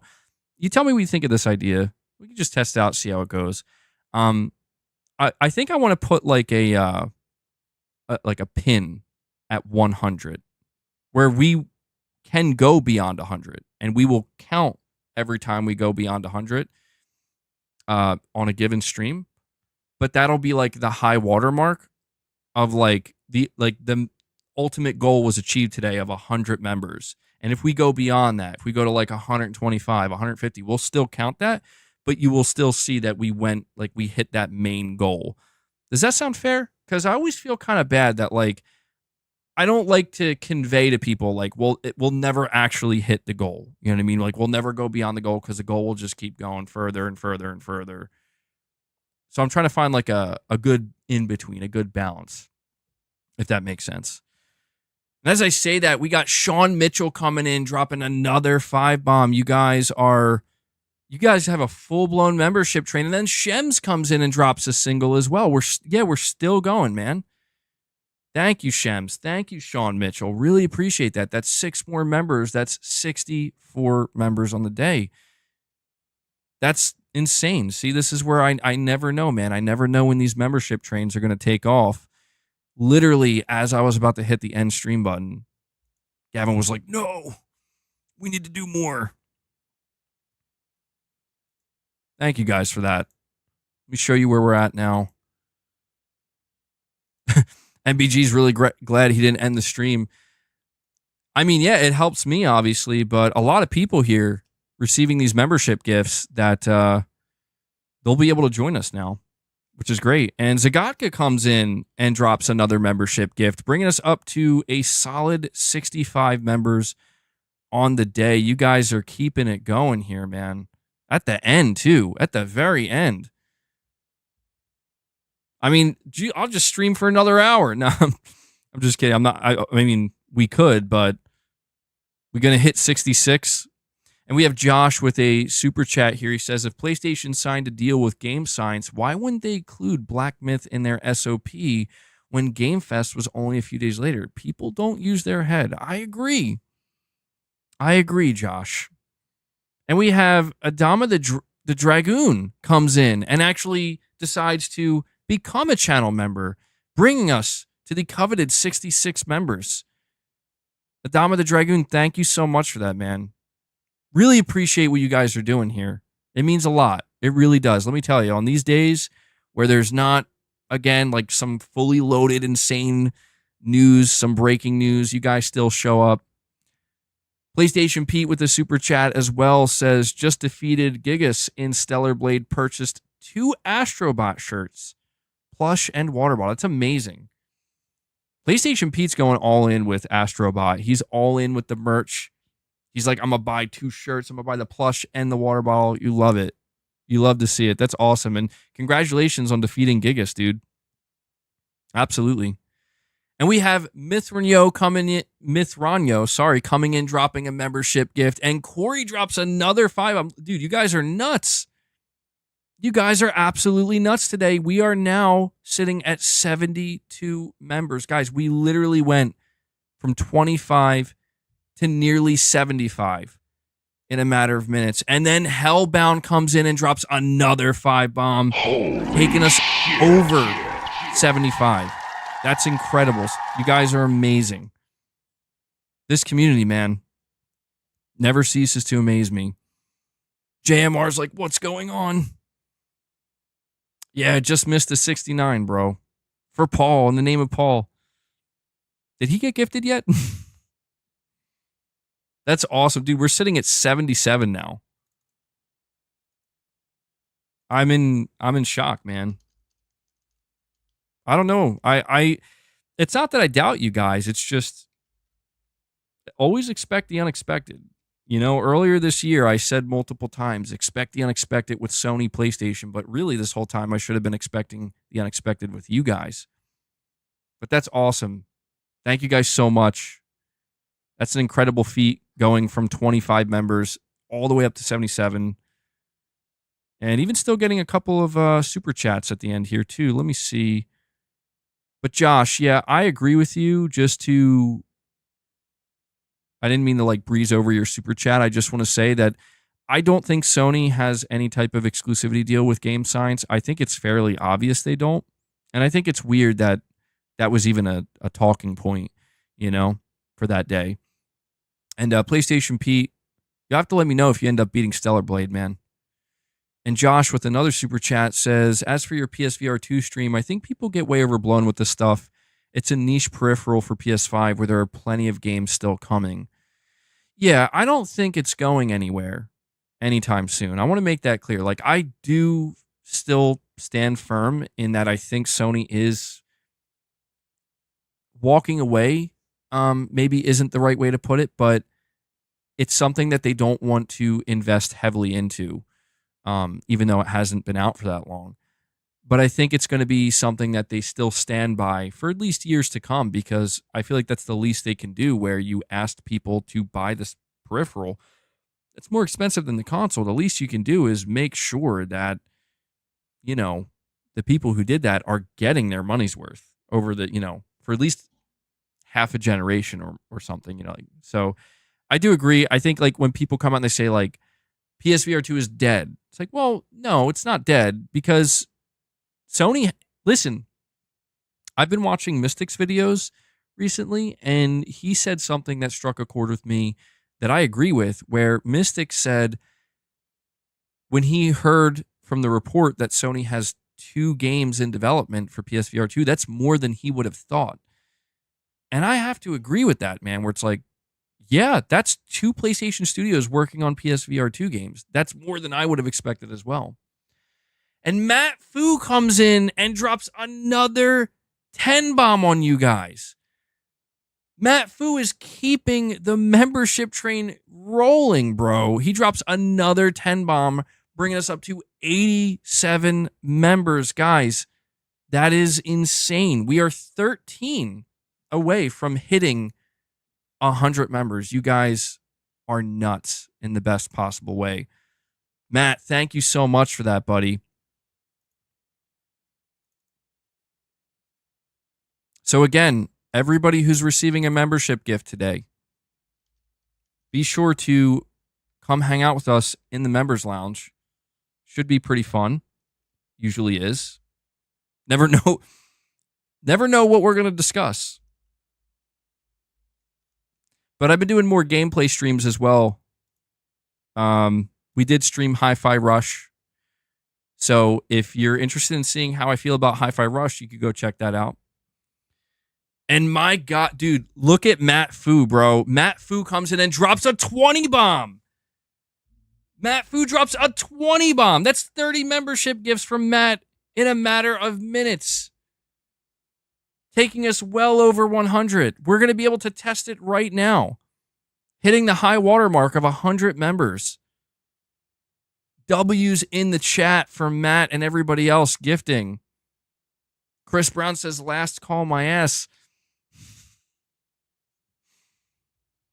We're never getting out of here. There is not going to be a members lounge. Instead, it's just going to be more membership gifting. No, we will be doing a members lounge no matter what. No worries. No worries. But Matt, that's amazing, dude. You just brought us to 107. So we can test it out now. All right, we can test it out. This is what I was talking about, so you can see. I didn't think we were going to test it out today. But you guys tell me what you think of this, all right? Uh-oh. My keyboard is not working. That's weird. Guys, you dropped so many membership gifts, it seems to have just broken my keyboard. Oh, wait. Here we go.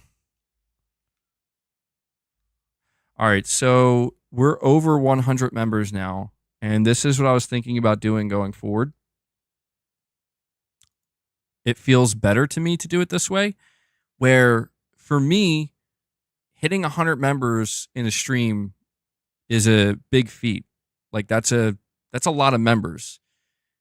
Yeah, and I definitely got to give you guys some reps. So I'm thinking going forward, and I don't want to discourage anybody from gifting. Like, hell, if we can go beyond 100, let's go beyond 100. We're already beyond 100. But I feel like hitting that 100 is a sign to you guys that we hit a major goal. And then anything we go beyond that, you'll just see how much further we go beyond that goal. How does that sound to you guys? I think that's kind of maybe threading the needle there. I don't know. I think about the stuff a lot just because I never want to give people the wrong impression. You know, I don't like to give people the impression that it's never enough or, you know, it's based on greed or anything like that. JMR77 says he likes it. All right. Maybe that's how we could do it. You think it makes it look better? Shows how much you can end up beating it by? Yeah, that's a good way of looking at it. Yeah. So thank you guys so much, Matt, Hellbound, Corey, all you guys. Mithrino, I can't name everybody, but for those of you who gifted, thank you so much for the support. I am going to have to bring this to a close so we can open up that members lounge, but I just want to once again tell you we went from 25 to over 100 in a matter of minutes, and that just goes to show how generous and supportive this community really is. So thank you so much. And you know what?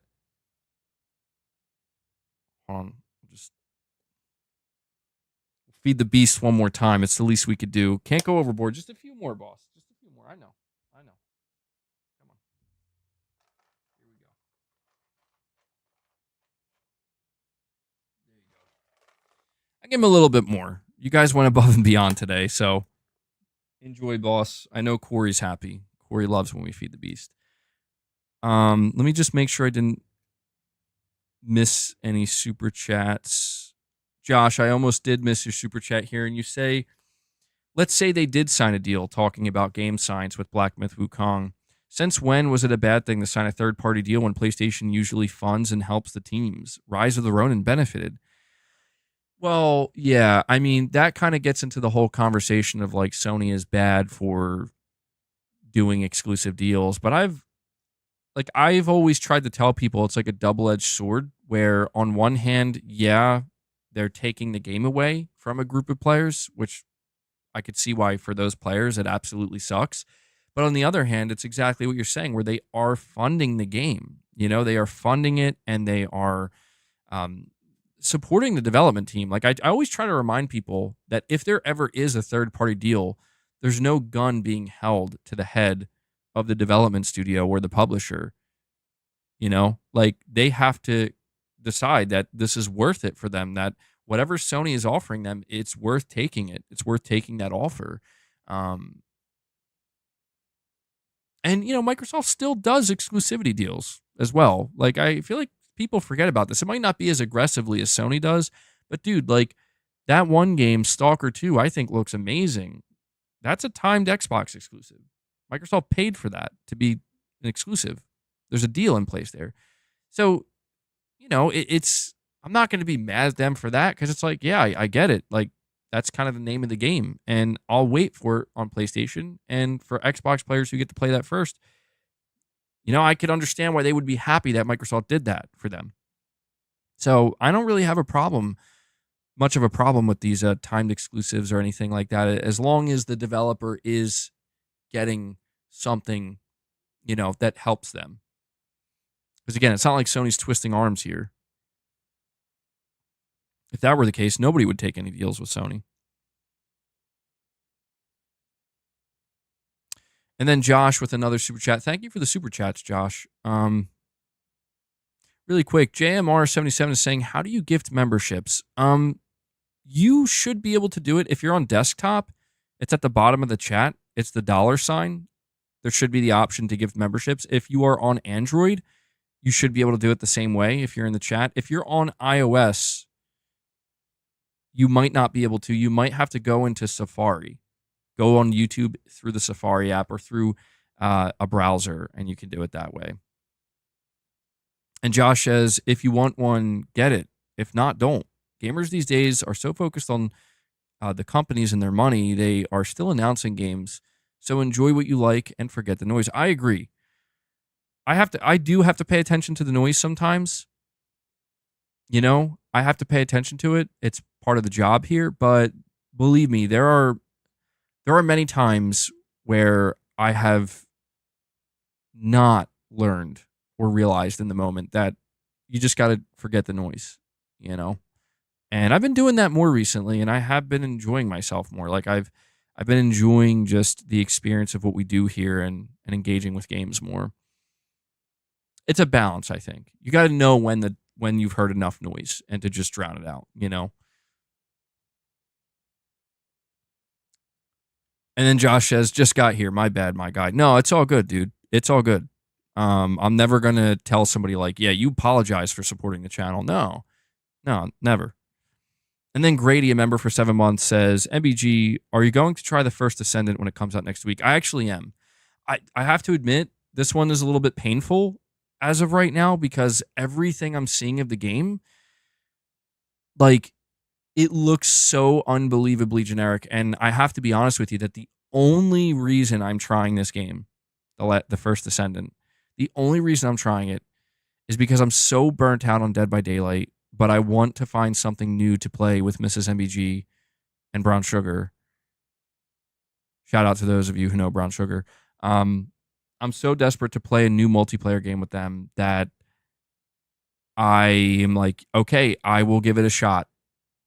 It looks generic. It looks unbelievably generic. It looks like a million games I've already played, but I'm so desperate to just try.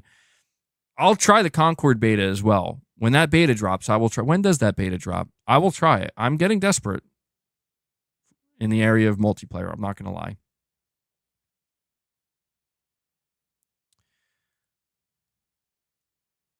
That's in July, right? The first Concord beta.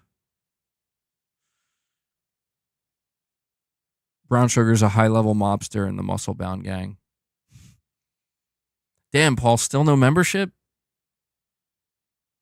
Is your account able to receive membership gifts, Paul? And Josh, you're saying you missed my chat before the noise one about PSVR 2. Okay, let me go check. It's my bad. It's interlaced with the membership gifts. It can be easy to miss one.